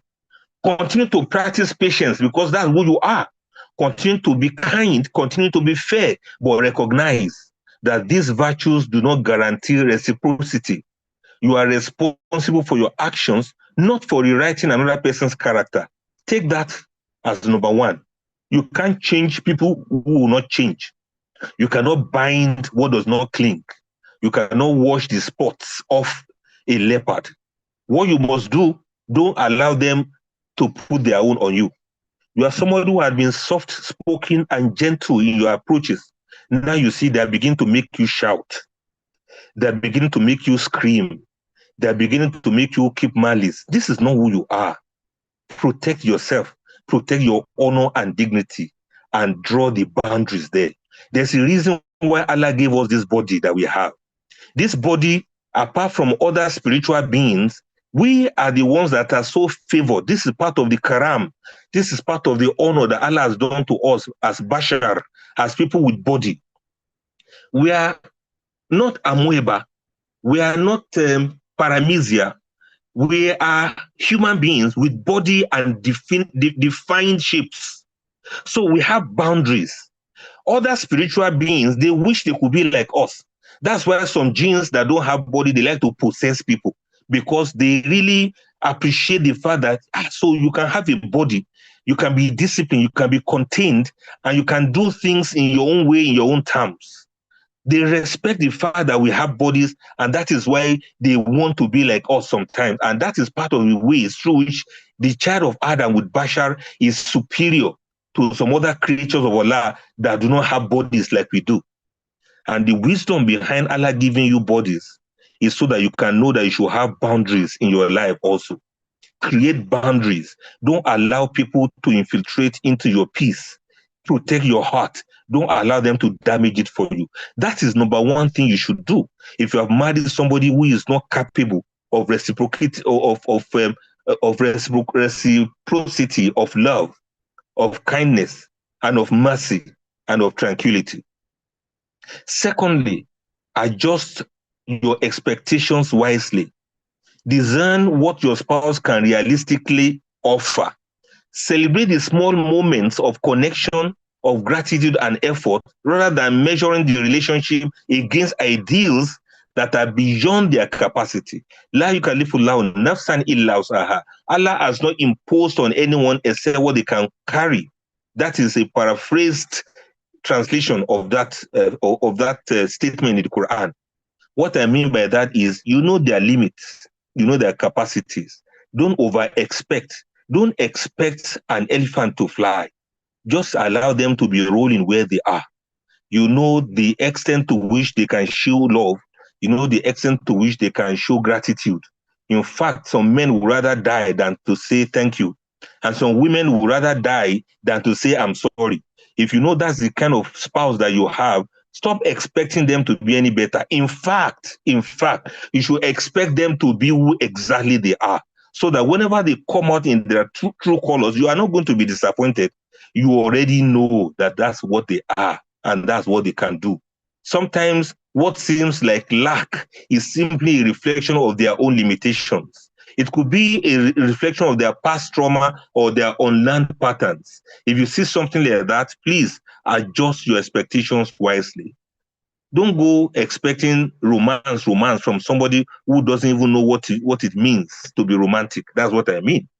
So if he's not romancing with you and he tries to smile once in a while, just manage that smile. In fact, take selfie with him with that smile, so that whenever you need smile from him, you just like go to the file where you store the pictures of his smile, and then you smile to yourself. Make do what we have. I'm just joking. But in reality, some people are not capable of that. So just don't expect too much from them. Number 3, seek support and guidance. Marriage is not meant to be endured alone. Counseling, Islamic guidance, and trusted mentorship can help you to navigate the relationship without compromising your spiritual and your emotional integrity. And in all things, place your ultimate trust in Allah, knowing that Allah sees your effort and Allah protects those who act justly. So seek support and guidance. Who knows? Maybe along the line, somebody will talk to them and they start learning all over again on how to practice those 3 pillars that we talk about. And finally, remember, your practice of love, your show of mercy, and your guarantee of peace and tranquility is itself a form of ibadah. It's a form of worship. Even if your spouse cannot yet reflect these virtues, your consistent good conduct cultivates barakah in your life. It preserves your dignity and sets the standard for the relationship. You have your standard, so maintain that standard between you and Almighty Allah. Nature teaches us that growth requires patience, it requires alignment, and requires acceptance of what cannot be forced or what cannot be hastened up. So too does marriage. Marriage too, there are some things that you cannot force, and there are some things you cannot hasten up. It can take years before some people really get it. It can take years before they actually learn. And if you are ready to stay in that marriage, then you should continue to practice the love and mercy and the tranquility that Allah put in place. Show love regardless, because that's who you are. So having said that, let us now summarize and conclude with this reflection: the beauty and the purpose of marriage. I will summarize first. Marriage, like we said, is a voyage of the heart. It's a sanctuary for the soul, and it's a path of growth ordained by Allah subhanahu wa ta'ala. The sweetness of marriage is not found in perfection or ease, but it is found in the daily choices of 2 imperfect beings that are striving together toward beauty, towards purpose, and the pleasure of Allah. It's a journey where tranquility, love, and mercy are the guiding stars, each supporting the other, each indispensable to the harmony of the home. Together, these 3 that we mentioned, these 3 pillars, tranquility, love, and mercy, they create the environment in which marriage thrives. They turn houses into homes. They turn routines into rituals of care, and challenges into opportunities for growth. They remind us that marriage is not a contract, not a convenience, not a fleeting romance. It is a lifelong union of hearts that are constantly learning to reflect Allah's mercy, wisdom, and love. So if you are seeking sweetness, go to marriage. If you are seeking growth, go to marriage. If you are seeking a path to patience, to forgiveness, and divine closeness, go to marriage. And in this union, remember, a marriage is sweet and beautiful, not because it is free from struggle, but because it teaches you to cultivate peace when it could be chaos. It teaches you to love when you could easily allow it to fade, and teaches you to show mercy when the marriage could easily break. When you embrace marriage with intention, It becomes more than a union of two people. It becomes a living reflection of Allah's care. It becomes a resting place for the heart and a continuous opportunity to grow closer to Almighty Allah. So when they say happy married life, this comprises of three things: happiness, marriage, and life. You will be able to combine all three together in your home. And you see, between happy married life, between happy and life, there's married inside. So once you get married, and as you are married, you will be able to combine happiness with life, and you'll be able to find life in happiness.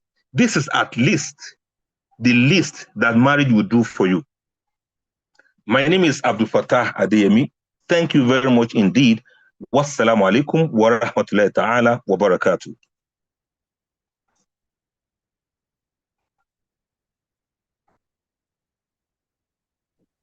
Wa alaikum assalam wa rahmatullahi wa barakatuh. MashaAllah. If they say happy married life, you can see there is happy there is marriage there, and there is life.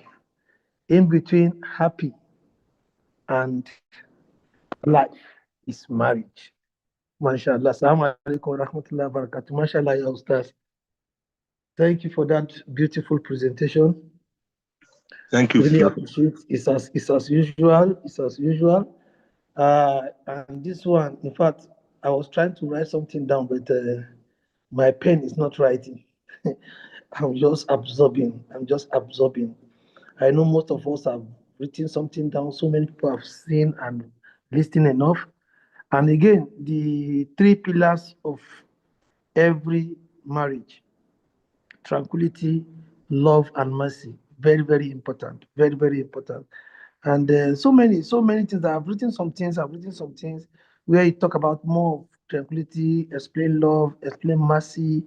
You know, if your marriage is doing any issue, just invite mercy. Invite mercy. The very first time you mention mercy, it comes like a name until when you started explaining. I say, oh, it's not a name of a person anymore. This mercy is different from the mercy that I know in my area. MashaAllah, barakallah. We really appreciate this. Let's see if you have question and answer. If you have questions, contributions, or clarification. Anybody? If you have any of our coaches here too that want to contribute before any question, any coach in the house? Do you have any coach in the house want to contribute? Any coach in the house that want to contribute?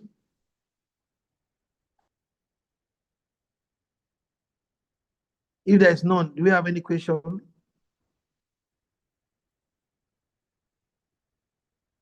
Inshallah, someone is here. Say, Jazakumullah khairan, ya Ustaz Abdulfatah Adeyemi.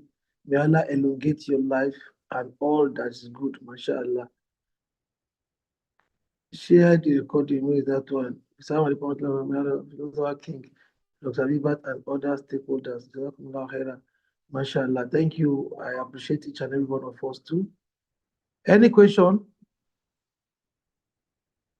Unmute. Or everybody is being muted. Global Mirror, help us unmute. Mashallah. Assalamu alaikum. Wa alaikum salam wa rahmatullahi wa barakatuh. Wa alaikum salam. Can I be here? Oh yeah, carry on. Okay, I have a question, Ustaz. Okay. My question is this issue of emotional basket thing, like, okay, it's somebody who is not emotionally ready to accept my love, kind of. Please, can divorce be the last option for one? Okay, it's noted. Okay, you want to answer that? All right. Emotional basket people. To say that the person has emotional issues doesn't mean the person is not good in other things. Let's say, for example, the husband may not really know how to show emotions as such, or his own way of displaying emotion is not the same with that of the wife. They are not on the same frequency. But he's a very responsible man. He takes care of the children. he takes care of the wife, he takes care of the family, he takes care of his responsibilities.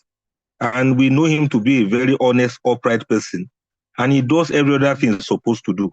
You cannot say because of the emotional aspect that he has something lacking, then we now divorce the marriage. No. Remember I mentioned earlier on that there are 4 ways to handle that unbalanced equilibrium. And that is, you can get a counselor. Some people need to teach some people how to do some things. So we should not just assume that everybody automatically knows how to be responsive emotionally. Some people really have to be taught how to go about these things. And that is why you shouldn't go into divorce, but let some other efforts be made, because whatever is good can always be better. And if it's not good at all, then something must still be done about it, inshallah.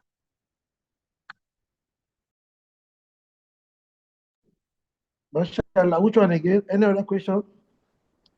Assalamu alaikum. There are questions on the chat box. Assalamu alaikum.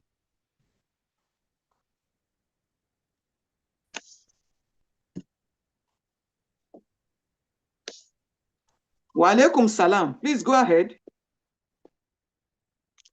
Okay, I just want to, I have a question, a contribution. Go ahead. Okay, carry on. Yes, I'm fascinated by the conclusion of Ustaz when he said marriage is not a contract.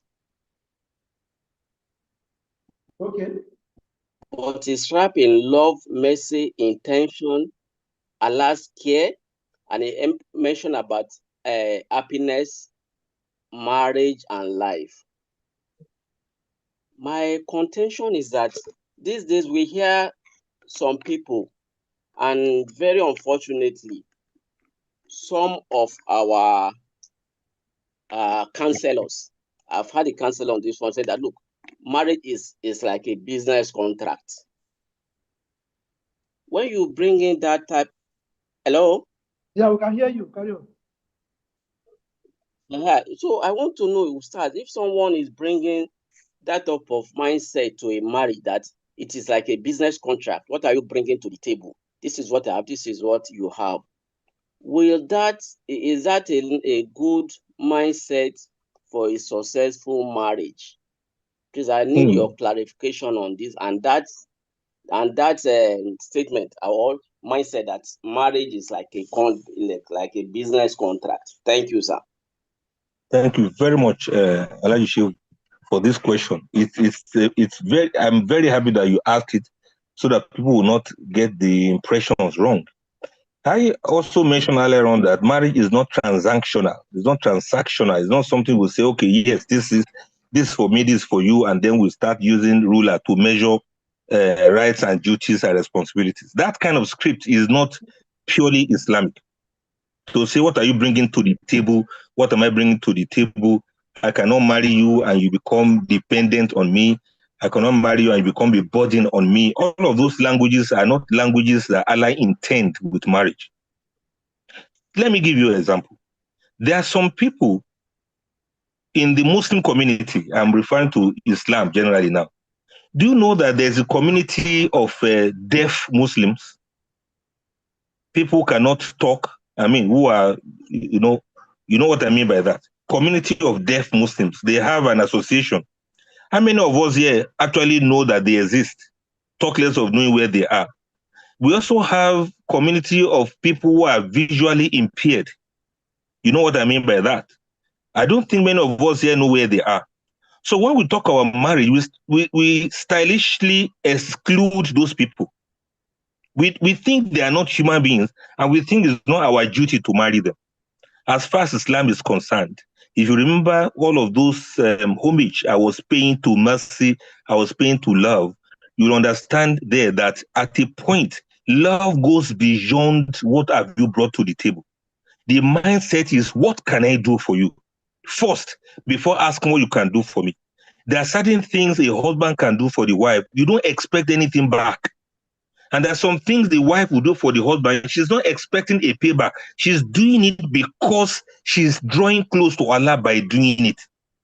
So a person that marries a woman or a man that is visually impaired, for instance, you are not expecting them to sit down and watch Netflix with you. And so it's not a matter of what did you bring to the table. Some men will marry a lady that they know that she doesn't have anything. A multi-millionaire man will marry a lady that is selling kose by the roadside. She will say, Madam, where is that your daughter? She's there. Has she finished school? And she has not finished school because we didn't have money to send her to school. He will single-handedly marry her, send her to school until her PhD. I've seen this before. That's what I'm citing as an example. Why is that man not saying what is she bringing to the table? And we have seen situations where a lady will pick up a guy from the dust. She will dust him up and box him up and get him to be useful for his life, up and running, without expecting anything back. This life is so transactional, but the kind of life that Islam creates is the one that gives. إِنَّمَا نُطْعِمُكُمْ لِوَجْهِ اللَّهِ لَا نُرِيدُ مِنكُمْ جَزَاءً وَلَا شُكُورًا. Is the one that gives for the sake of Allah without expecting any gratitude or any repayment back. In other words, if you go to a marriage and you are having that mindset that somebody will pay you back for everything you do, you are going to be disappointed in a big way, because it may be very impossible. And then you start keeping scores. A man will buy gift for his wife, he will write it in his diary. He will buy something for his wife, he will write the cost down. At the end of the month, he will say, I've spent so amount of money on you this month. In the year, he will say, this is the amount I spent on you.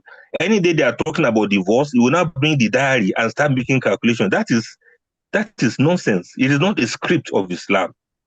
Islam says, yes, it can be contractual because there are certain rules, do's and don'ts, and so many things that goes in place. But all of these rules and do's and don'ts will become meaningless if those three things are not there. If there's a marriage and then you have to start measuring intimacy with ruler, you start measuring intimacy by setting an alarm clock.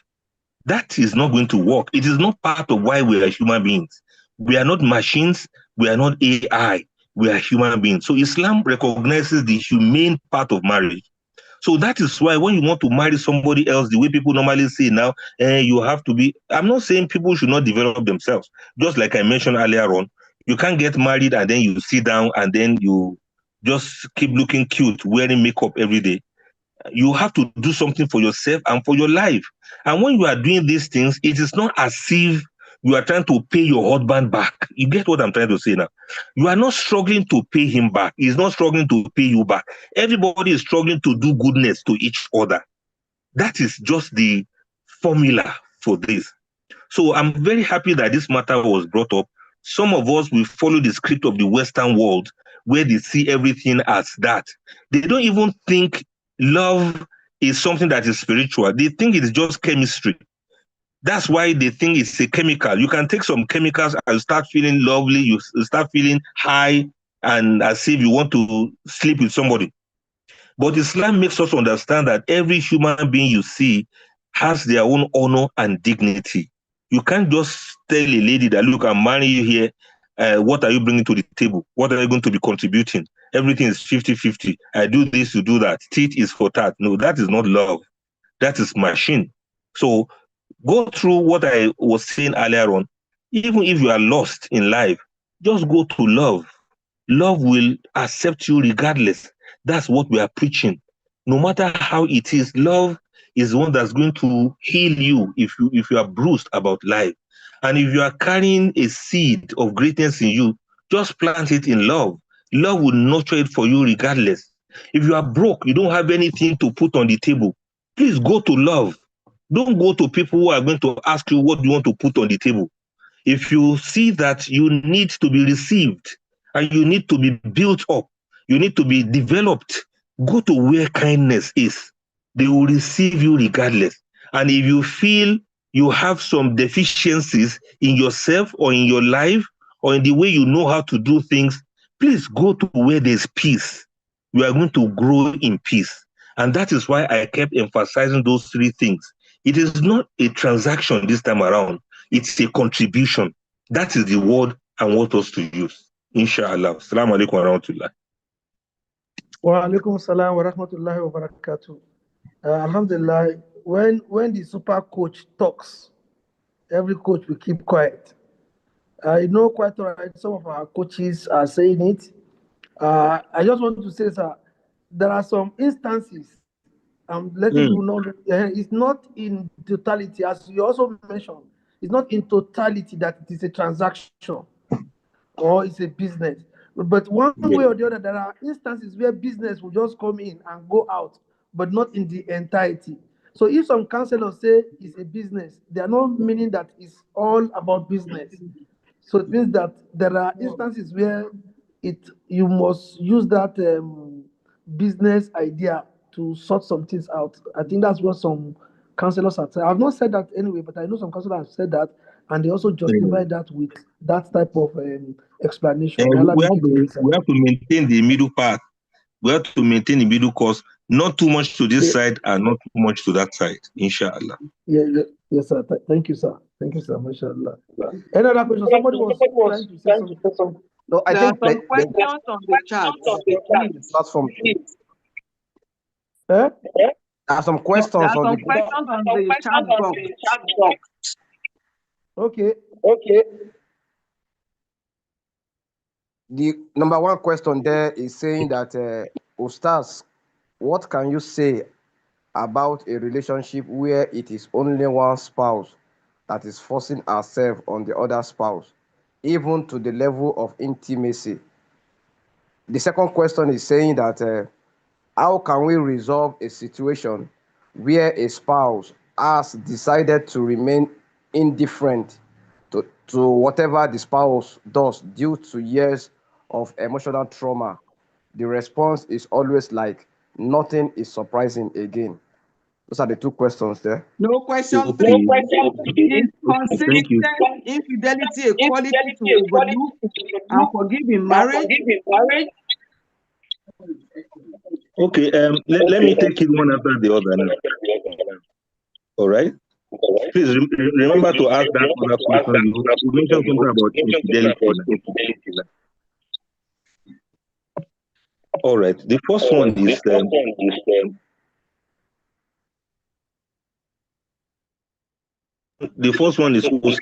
what can you say about a relationship where it's only one spouse that is forcing herself on the other spouse? I like the way you asked the question. It made us to know that it's the woman that's actually forcing herself.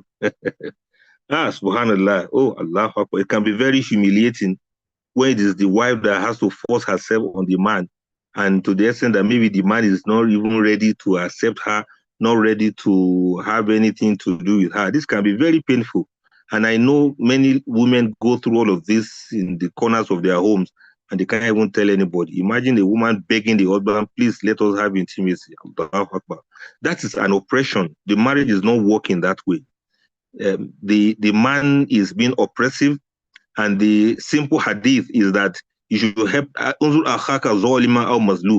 help your brother, the one that's the oppressor and the one that's oppressed. And they say, how can we help the oppressor? The Prophet said, hold his hand so he doesn't do it again. I want to recommend that this woman should not allow herself to be humiliated like this. She should mention this matter to those who can talk to him, to those who can advise him, those who can admonish him. Stop covering up for him. Stop suffering in silence. Speak out, because it is allowed in Sharia for a woman to report this kind of thing. You see that Surah Al-Mujadala, the Quran talks about a woman who came to the Prophet to report and complain some things to the Prophet concerning her husband.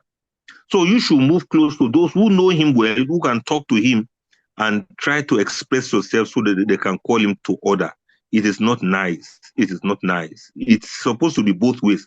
I remember that's why I was saying that, look, it takes two to tango. All of this thing about love, about kindness and things like that, all of those things can only work if you are with somebody that can appreciate the love that you are showing. So please don't suffer in silence. Approach those who can talk to him. The second question is, how can we resolve a situation where a spouse has decided to remain indifferent to whatever the spouse does due to years of emotional trauma? That means emotional becomes two. He has been emotionally traumatized, and it's also traumatizing you emotionally. This is not, I don't know what we can do about this matter. This is not what Allah intended marriage to be now. I thought marriage is supposed to be sweet, supposed to bring peace, supposed to bring that love. People are supposed to show mercy on one another. If there's any man that is having emotional trauma, please let him be treated by psychologists. In some other countries, people go to psychiatric doctors the way they go to treat malaria. They go every time and say, please examine me. Am I carrying some baggages from my past? And like we said, some people are just not capable. Some people are psychopaths. They don't have any sense of guilt for doing the wrong thing. Some people are narcissists. They enjoy the pleasure of seeing somebody else suffer. And unfortunately, some people are masochists too. They derive some pleasure in being traumatized. They derive pleasure in somebody making them to suffer. I hope if the person because of whom you are asking this question, if that person is not a masochist, then don't stay without doing something about it. It is after you have made effort and these efforts do not yield, that is when you can leave this marriage.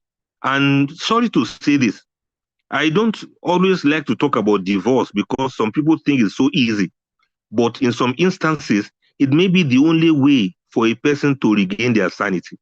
What actually pains me most is that some of these men who traumatize their wives like this, they will not marry women like themselves. They will not marry a woman that will give them fire for fire. They'll go marry a lady that will be begging him for intimacy, not a woman that will say to hell with you if you want to sleep with me or not. Even me, I don't want you. You are smelly. I don't want you to come near me. They will not marry a woman that will tell him to go to hell. And they do this deliberately. They know what they are doing. They are not stupid.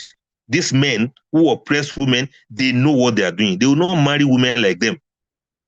But you, that is the woman, please find ways of resolving this matter.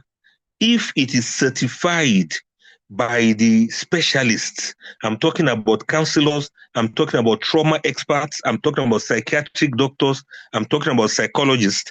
If they are able to finally conclude that this man is irredeemable, then you are free to leave that marriage. Take that from me. I'm saying that with the whole of my mouth. Once it is certified that this person doesn't have the capacity to love and that he is a sociopath or is a psychopath or has got some mental illness that is disturbing him that you think is normal, please run with your iman and run with your dignity. Run with your honor when you still can, not when it is too late and there's nothing you can do about your life again. Don't allow yourself to be damaged because one rotten egg plus a fresh egg will eventually become two rotten eggs. May Allah make it easy for all of us to do the right thing. So I think that should combine the two questions, inshallah. Now let's go ahead with the, one of my sisters was trying to ask a question earlier on verbally. Yes, the question, no, there are some questions on the chat, sir. Is somebody says infidelity a quality to overlook and forgive in marriage? Then secondly, infidelity, yo. Please, Sheikh, what do you recommend regarding a narcissistic husband? Then number 3, Assalamu alaikum, Ustaz, and thank you for Jazakallah Khairan for your ongoing commitment to providing us with these reminders and wisdom. Question, please. In a situation where a spouse refuses to grow spiritually for a long period of time, yet provide love and affection, but its lack of spiritual growth leads their partner to withdraw their affection, will this be considered not emotionally ready to receive love?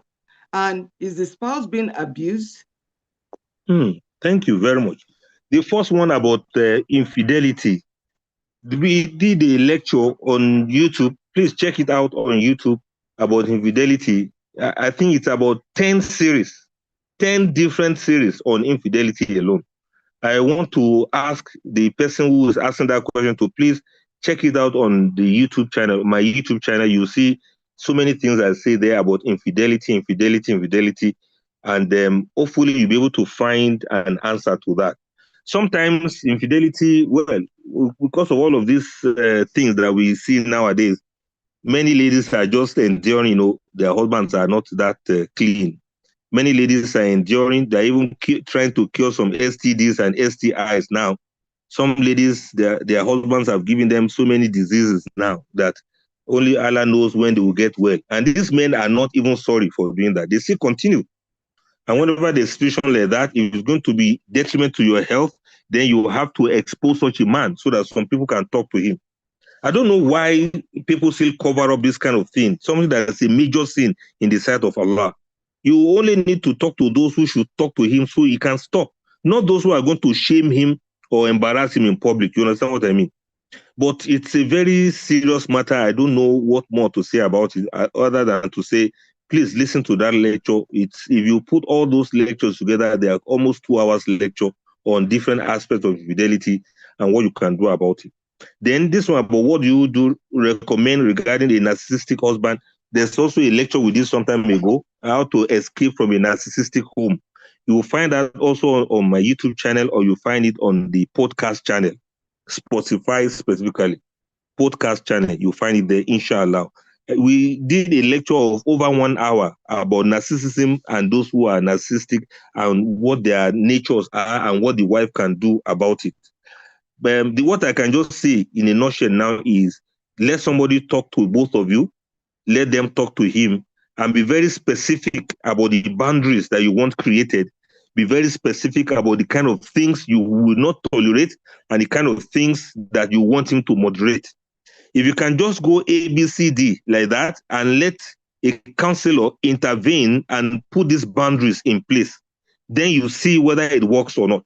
You see whether it works or not. What narcissists like to do is to cut you off from people that can talk to him.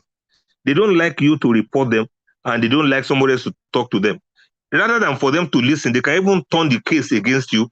They will make everybody think you are the one that is guilty, you are the one that is bad, and they can talk. Allahu Akbar. They also talk, and they have drama.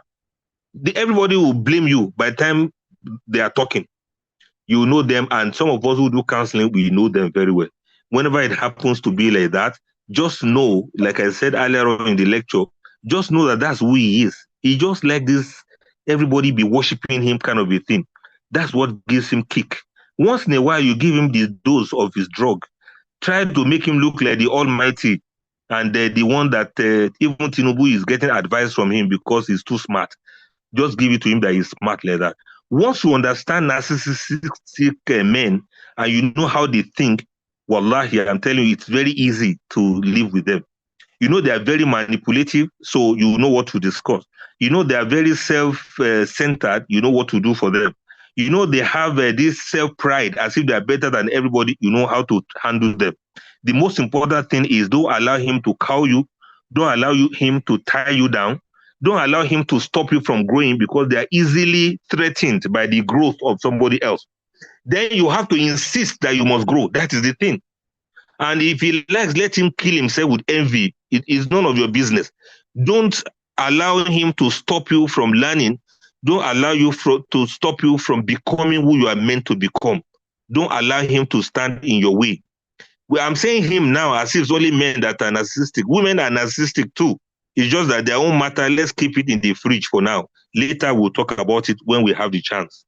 Then this person talks about, the question is, a situation where a spouse refuses to grow spiritually for a long period of time. When you say spiritually, what do you mean? Do you mean he doesn't go to a salatu? Or you mean he doesn't make salat?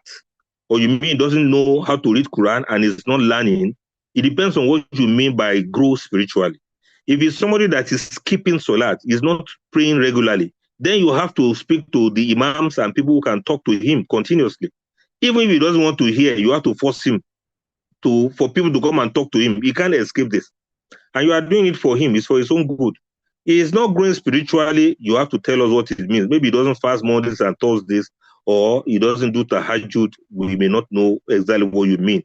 But you now say that yet he provide love and affection. He has scored there some percentage that way. If you provide love and affection, but his lack of spiritual growth leads their partner to withdraw their affection. No, if you withdraw your affection, you are the one that's going down spiritually. You are the one that doesn't understand spiritual growth. The Prophet ﷺ didn't withdraw love and affection from the people of Makkah, even when they were persecuting him. He still was preaching to them. He didn't run away until when Allah asked him to do hijrah. And when he went on hijrah and he came back, he still forgave them. So you need to ask Anabi Noah about what it meant to preach to people for 950 years, and they will not change spiritually. And you need to ask Rasulullah Sallallahu Alaihi Wasallam about his uncle, who, was it his uncle or his grandfather? Somebody who took him like a child and protected him, even though he didn't become a Muslim. So what I'm trying to say is, don't withdraw your own affection from him. Please continue to show love and affection, because he shows love and affection. And let there be some kind of wazi that you are going to be listening to, both of you together. I always talk about marriage audit to couples, that after every year or every Ramadan or every quarter, you should have marriage audit where you look into your marriage. What are we doing right? What are we doing wrong? What are we leaving out? What are we deficient over? Some guys didn't grow up to know how to make salat. Their parents didn't train them on that, and became very difficult for them at when they grow old and when they grow up. So for such people, they need wazi. They need somebody to talk to them. So I want to advise the person asking this question, please don't give up on him when it comes to matter of spiritual growth. Spirituality is something that can be very slow sometimes, and it's only Allah that can guide whoever he wills. But so long as he's fulfilling other duties and responsibilities, then go ahead and show him affection. But if it is major salat and fasting that he doesn't do, don't keep quiet over that one. Ensure that he catches up and he does the right thing in this regard. My summary of that is, don't give up and don't withdraw your affection. Withdrawing your affection means you are also going down spiritually, which you don't want to do. Inshallah. May Allah make it easy for you. If you are still in doubt, then you can reach out for counseling. Then this matter will be looked at in more detail, inshallah. Should I go ahead with the next one? Inshallah. Amira? Okay, the issue of financial responsibilities is causing a lot of marital discord in so many homes today. We understand that the economy is tough. However, how do we encourage our men to understand that economic responsibility and support of their respective families are their sole responsibilities? The wives are, however, encouraged to assist their families financially, voluntarily, but not a statutory duty. Thank you very much for pointing that out. I hope men will listen to this, and I hope Philosopher and his team are cooking something up to gather men. Maybe we'll have suya place somewhere so that men will come around and we'll start talking about all of these things. For you ladies that are supporting your husband, may Allah bless you. May Allah continue to support you too. And may Allah continue to progress you. Everything you spend is not for nothing. Allah will convert it to al-barakah for you and for your children. And as for such men, if they don't understand that is their responsibility, then they need to be made to understand. Even if it is small and it is consistent, the wife will understand. But for him to just sit down there, fold his arms, and expect the wife to be doing everything, he is not being man enough. And he doesn't understand the spirituality of marriage. The more he keeps doing that one, the more Allah will be empowering the wife. And tomorrow now, he will say the wife is oppressing him. Have you noticed that women who support their husbands and their husbands are not doing anything? Have you noticed that the women eventually get better than their husband? It is a spiritual thing. And if this man wants it to continue like that, so be it. It's just that eventually he will be sorry for himself. But let us not stop talking to these men. And this goes out to Philosopher and your team there and all the counselors. It is not only women we should be talking to, we should be talking to men. In marriage, a man is most likely to be more generous than the wife.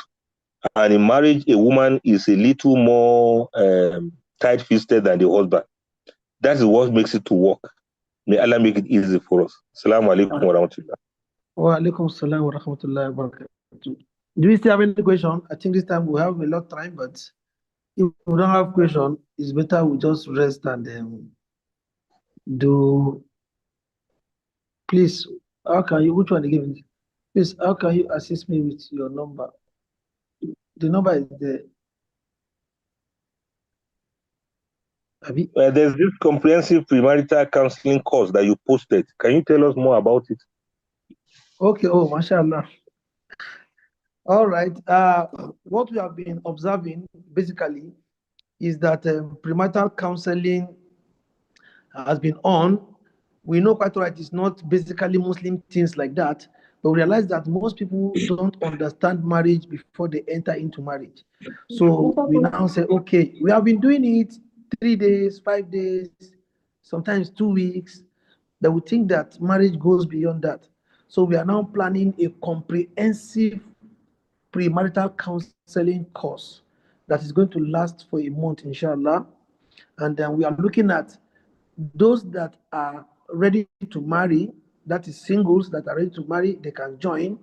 Spouse that are planning, that they're already together and they have fixed their marriage date, even if they just get married early or they are ready to get married.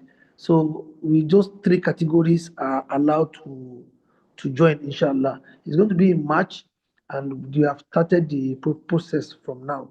So it's going to be comprehensive, and it's online and physical. So it's going to be hybrid. As we are doing it here, those of us that are joining us online can equally be there. Counselors can join to also learn, but we have a lot of people that will take lot of counselors that will take different topics and will treat it, inshallah. All is in the know to say you cannot just go into marriage and start the experiment.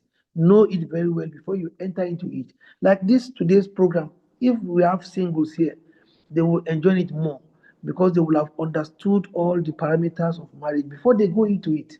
So, but those of us that are married or those of us that are divorced, as I used to say, they will know why they are divorced if you understand today's course. And if you are married, you know how to strengthen your marriage. But if you are not married, you will thank God I'm not married now. I've heard this lecture and I will go into marriage right now. So that program is for all of us. We can join and say, okay, let us refresh and understand marriage very well. May Allah make it easy for us. So let's meet there. If you need any question on that, you can equally chat me up so that I can explain better. May Allah make it easy. Assalamu alaikum.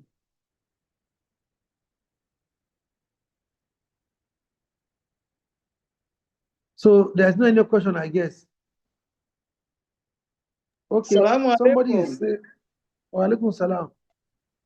Yes, I have made my observation privately to you, but I just want you to consider that because this course will be coming up in March. I have people, I've started even sharing it, but I have people that Ramadan is quite busy, and then for them to now have to join during this holy month, that is what I just want you to observe. May Allah ease our affairs and reward you abundantly.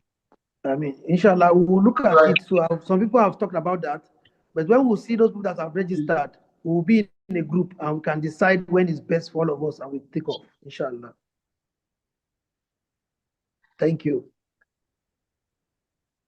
Yeah, somebody is saying that this question, I've asked the person to chat me up privately. Please do. I know why I say she chat me up privately. Thank you. Assalamu alaikum. So if there is no any other question, I think we have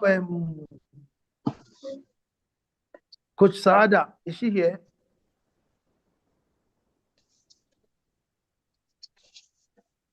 Coach Saada, are you here? Any other coach in the house? Any counselor in the house? Where are our counselors now? Okay. Also, I think some people didn't know that there was a YouTube version of. They know.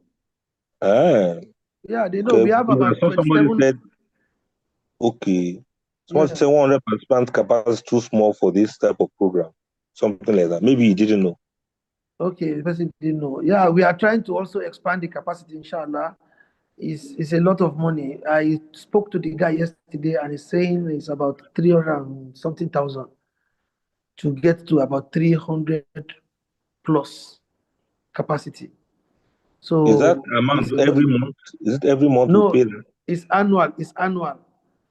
The annual fees is 300 something for a year, inshallah. It's something we can do, you know. Yeah, I think we can go to it. Let's work towards it. Some people donated some amount the other time. Let's add more to it, and maybe by next week we bring up the matter again so that we get it done with, inshallah. Okay, because it's better we have a one platform so that we all enjoy it, inshallah. Exactly, that is true. Yeah, I have gone through the YouTube. Some people have been asking, "Can I ask a question here? Can I ask?" They didn't even ask the question. So all they are typing just Jazakumullah khairan. Can I ask the question? He didn't ask the question. I said, "Oh, this one did not ask question, no." But we have like 27 people on that YouTube, inshallah. Alhamdulillah, alhamdulillah. Jazakallah khairan, barakallahu fiqh. Well, yeah. I just want one of our counselor to pray for Ustaz before we end it. Okay, Global Amira, let me give you the opportunity. I think. Assalamu alaikum. Okay, wa alaikum salam. I think we feel before you Rabbana Allah's Ustaz commentary, we fail to recite in our dinner for Ustaz today. I would like us to do that before we. So you can continue with that and do the final thank you and final dua. Bismillah. Please read what Global Amira just said now about the account details so that we can get this money and expand, inshallah. I pray and I wish we get this done by next week. Inshallah. So that people will not be shut out. It's not nice. Some people deliberately look forward to the lecture, but by the time they are joining, they are not able to join in. It can be somehow. So let us try. The Amira wants you to share the account details of the child. Jazakumullah khairan, sir. Sheikh. Alhamdulillah. Allah wants to preserve you for us, so. And our honorable coach, Ekushesa, Agbadun Temi, in fact, extraordinary. But sir, I missed some of it due to one program I'm having. Mo de need láti gbọ́ lẹ́ni náà ẹ jọ̀ọ́ ẹ bá wa send the record ẹ ṣé sir. We will share the record. As you have been doing. Àwọn àlekún àwọn tìlà ìsà ẹ bá kí family o. Ẹ bá gbogbo ará Abuja o. Thank you. Yes, sir. We are grateful that you called. Yes, sir. Alhamdulillah, sir. That's Adeyemi allowance, and that's my sister there. Bẹ́ẹ̀ni, sir. Yes, I could touch on Omini Nailo. Alhamdulillah.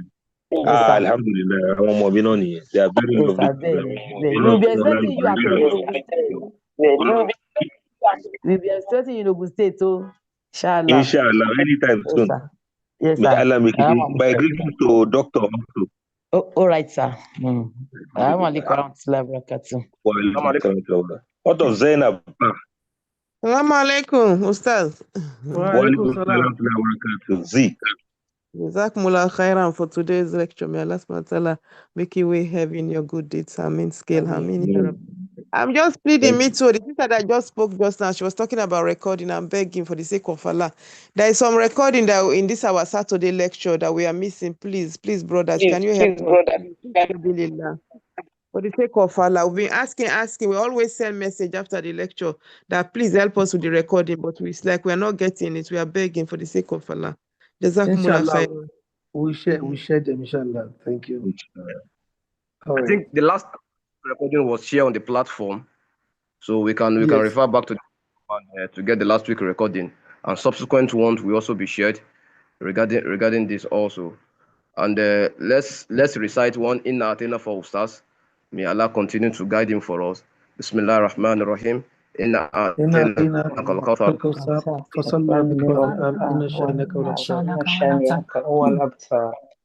Assalamu alaikum. Wa alaikum salam. Wa rahmatullahi wa barakatuh. Philosopher King, I sent you a private message. Please respond.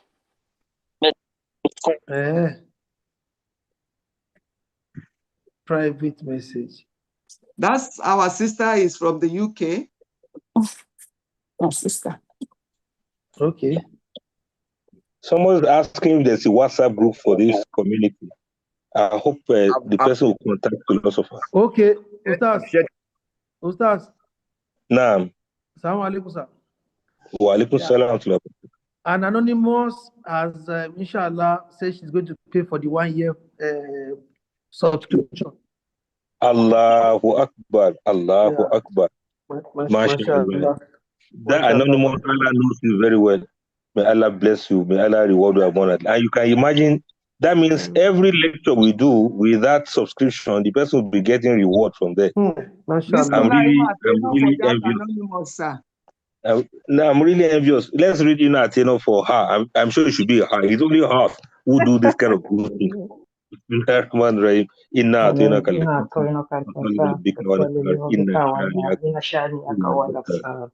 Oh, may Allah bless her. And all of us too will be participating in the account that she's sponsoring. May Allah reward us too with abundance. And me too, may Allah reward me too. I forget to mention myself.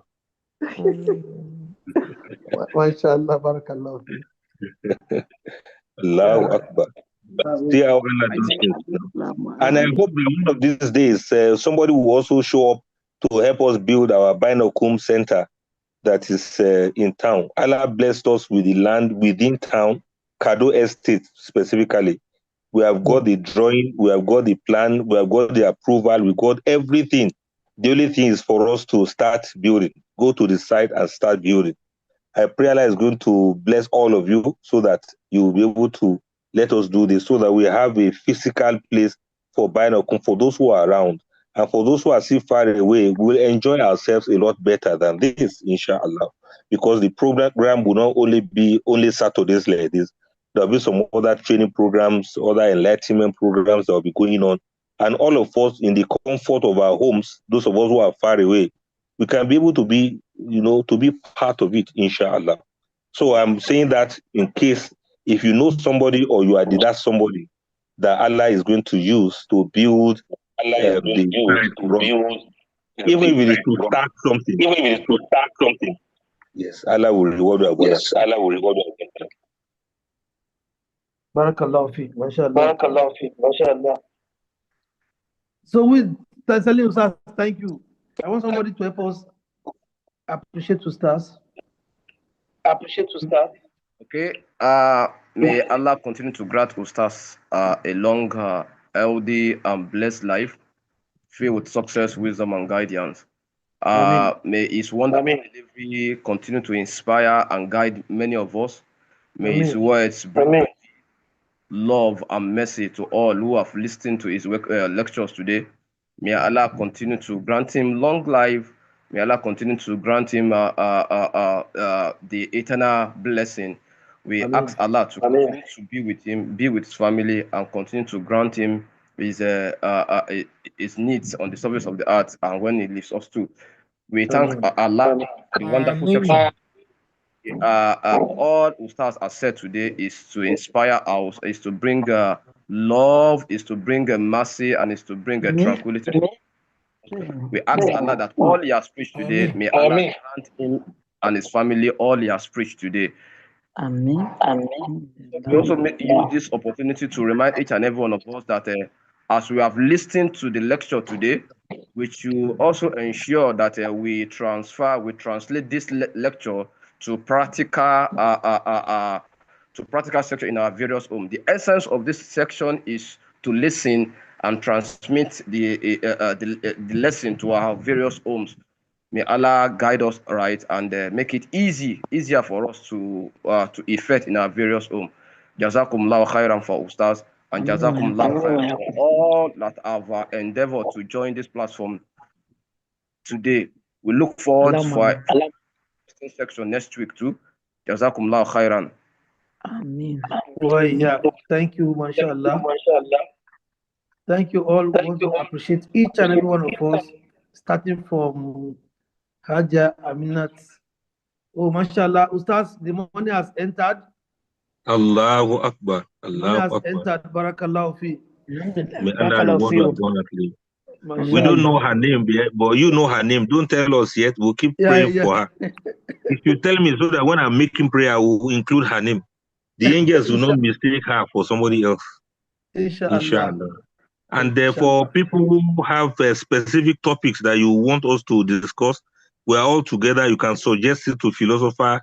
He knows what to do about it with his team. They know how they come up with these topics every week, so that it will not be as if, and I wish they could discuss so and so. Don't wish, just tell him what you have in mind.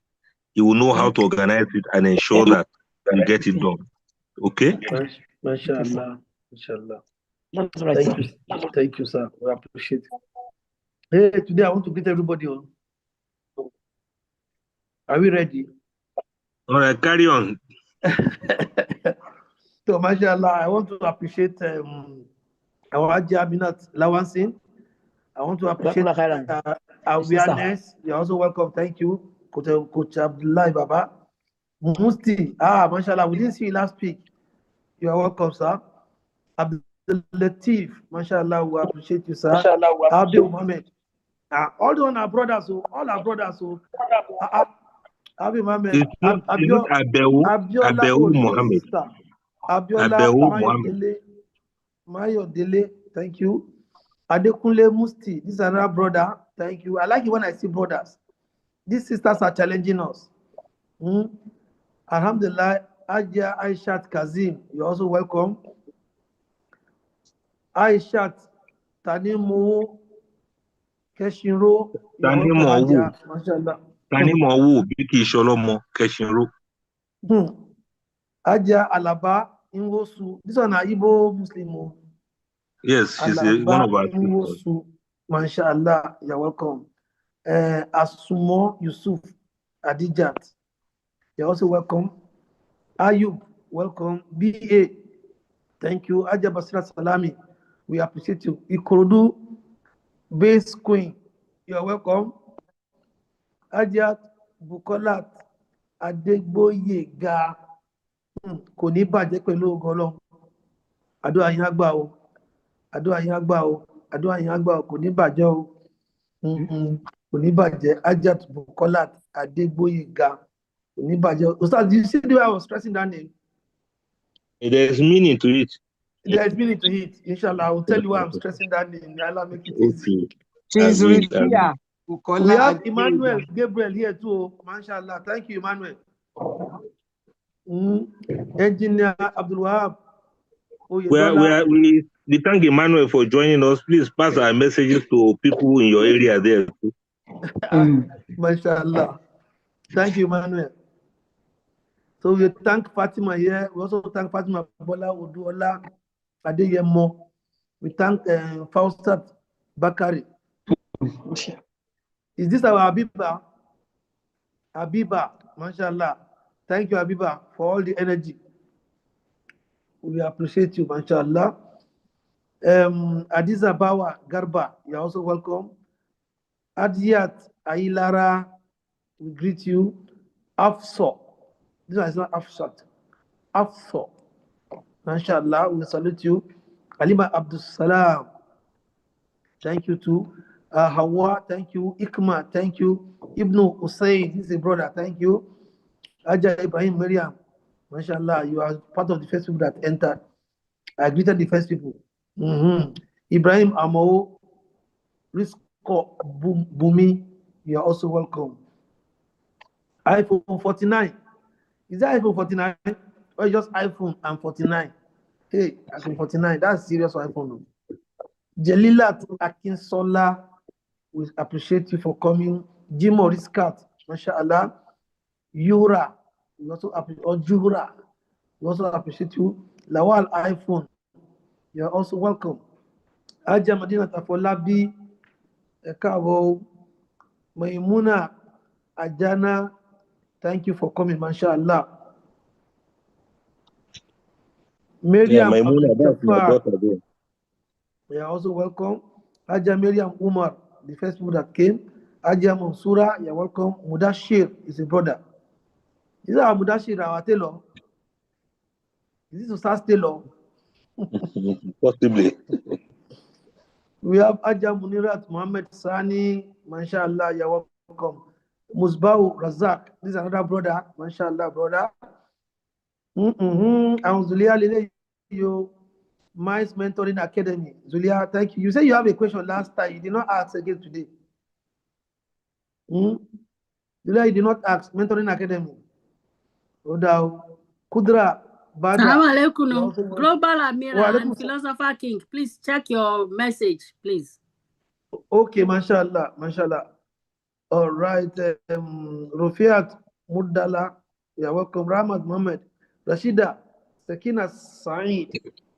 Salma, you're also welcome. Who Salma is this? You're welcome. Anyway, Samsung Esther Saidat Basirat Olaogun, you are welcome too. Let me check my distance first. Yeah, we'll do that when we finish this place, inshallah. All the requests will be approved when we finish here. Thank you. Where am I now? Zainab Ahmad Mui, thank you. Zainab Ba, thank you. Zainab Abdullah, thank you. Let me jump to start first. Techno KFL, thank you. Techno G KG, thank you. Taiwo Jimo, thank you. Sweet Teams, mashallah, one of the first people. Shukrat Adebisi Badmos, one of the first people, you're welcome. Shakira Na Allah Kochi, you're welcome. Sakina A, you're welcome. Saydat Basirat Olaogun, you're also welcome, mashallah. I think I've greeted everybody. Who else I've not said hi to? Rashida, I salute you. Who else that I've not greeted? Thank you. I'm seeing your messages. Thank you too. Who else? Ustaz Dr. Abdulfatah Adeyemi. A big thank you and a big jazakumullah khairan to you, sir. May Allah make it easy for you. Next week is going to be another beautiful. Thank you very much. Please thank yourself too. Amira, mashallah, thank you. We appreciate you. You did well in the admin, inshallah. Next time we're still going to make you the admin, the host, so that you can be able to fire those people for us. Thank you. Thank you too. Thank you. Yeah, mashallah. Let's keep spreading the word as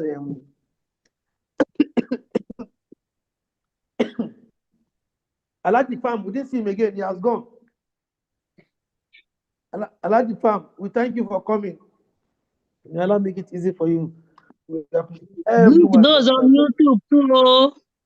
Yeah? Philosopher. Yes, ma'am. I beg greet those on YouTube too. People there YouTube. People there YouTube. Yes. Oh yeah, that YouTube, eh? But I will go there from here now.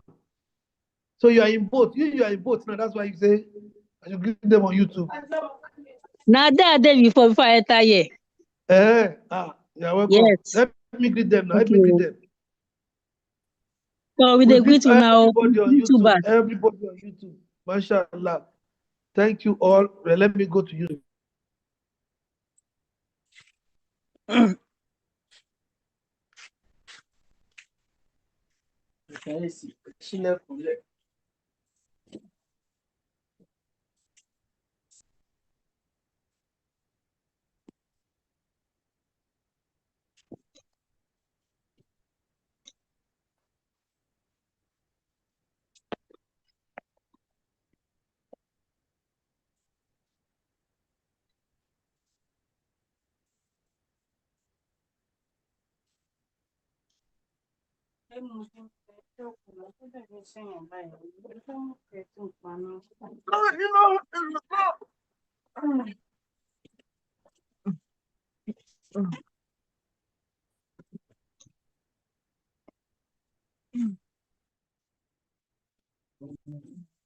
You sorry, bed,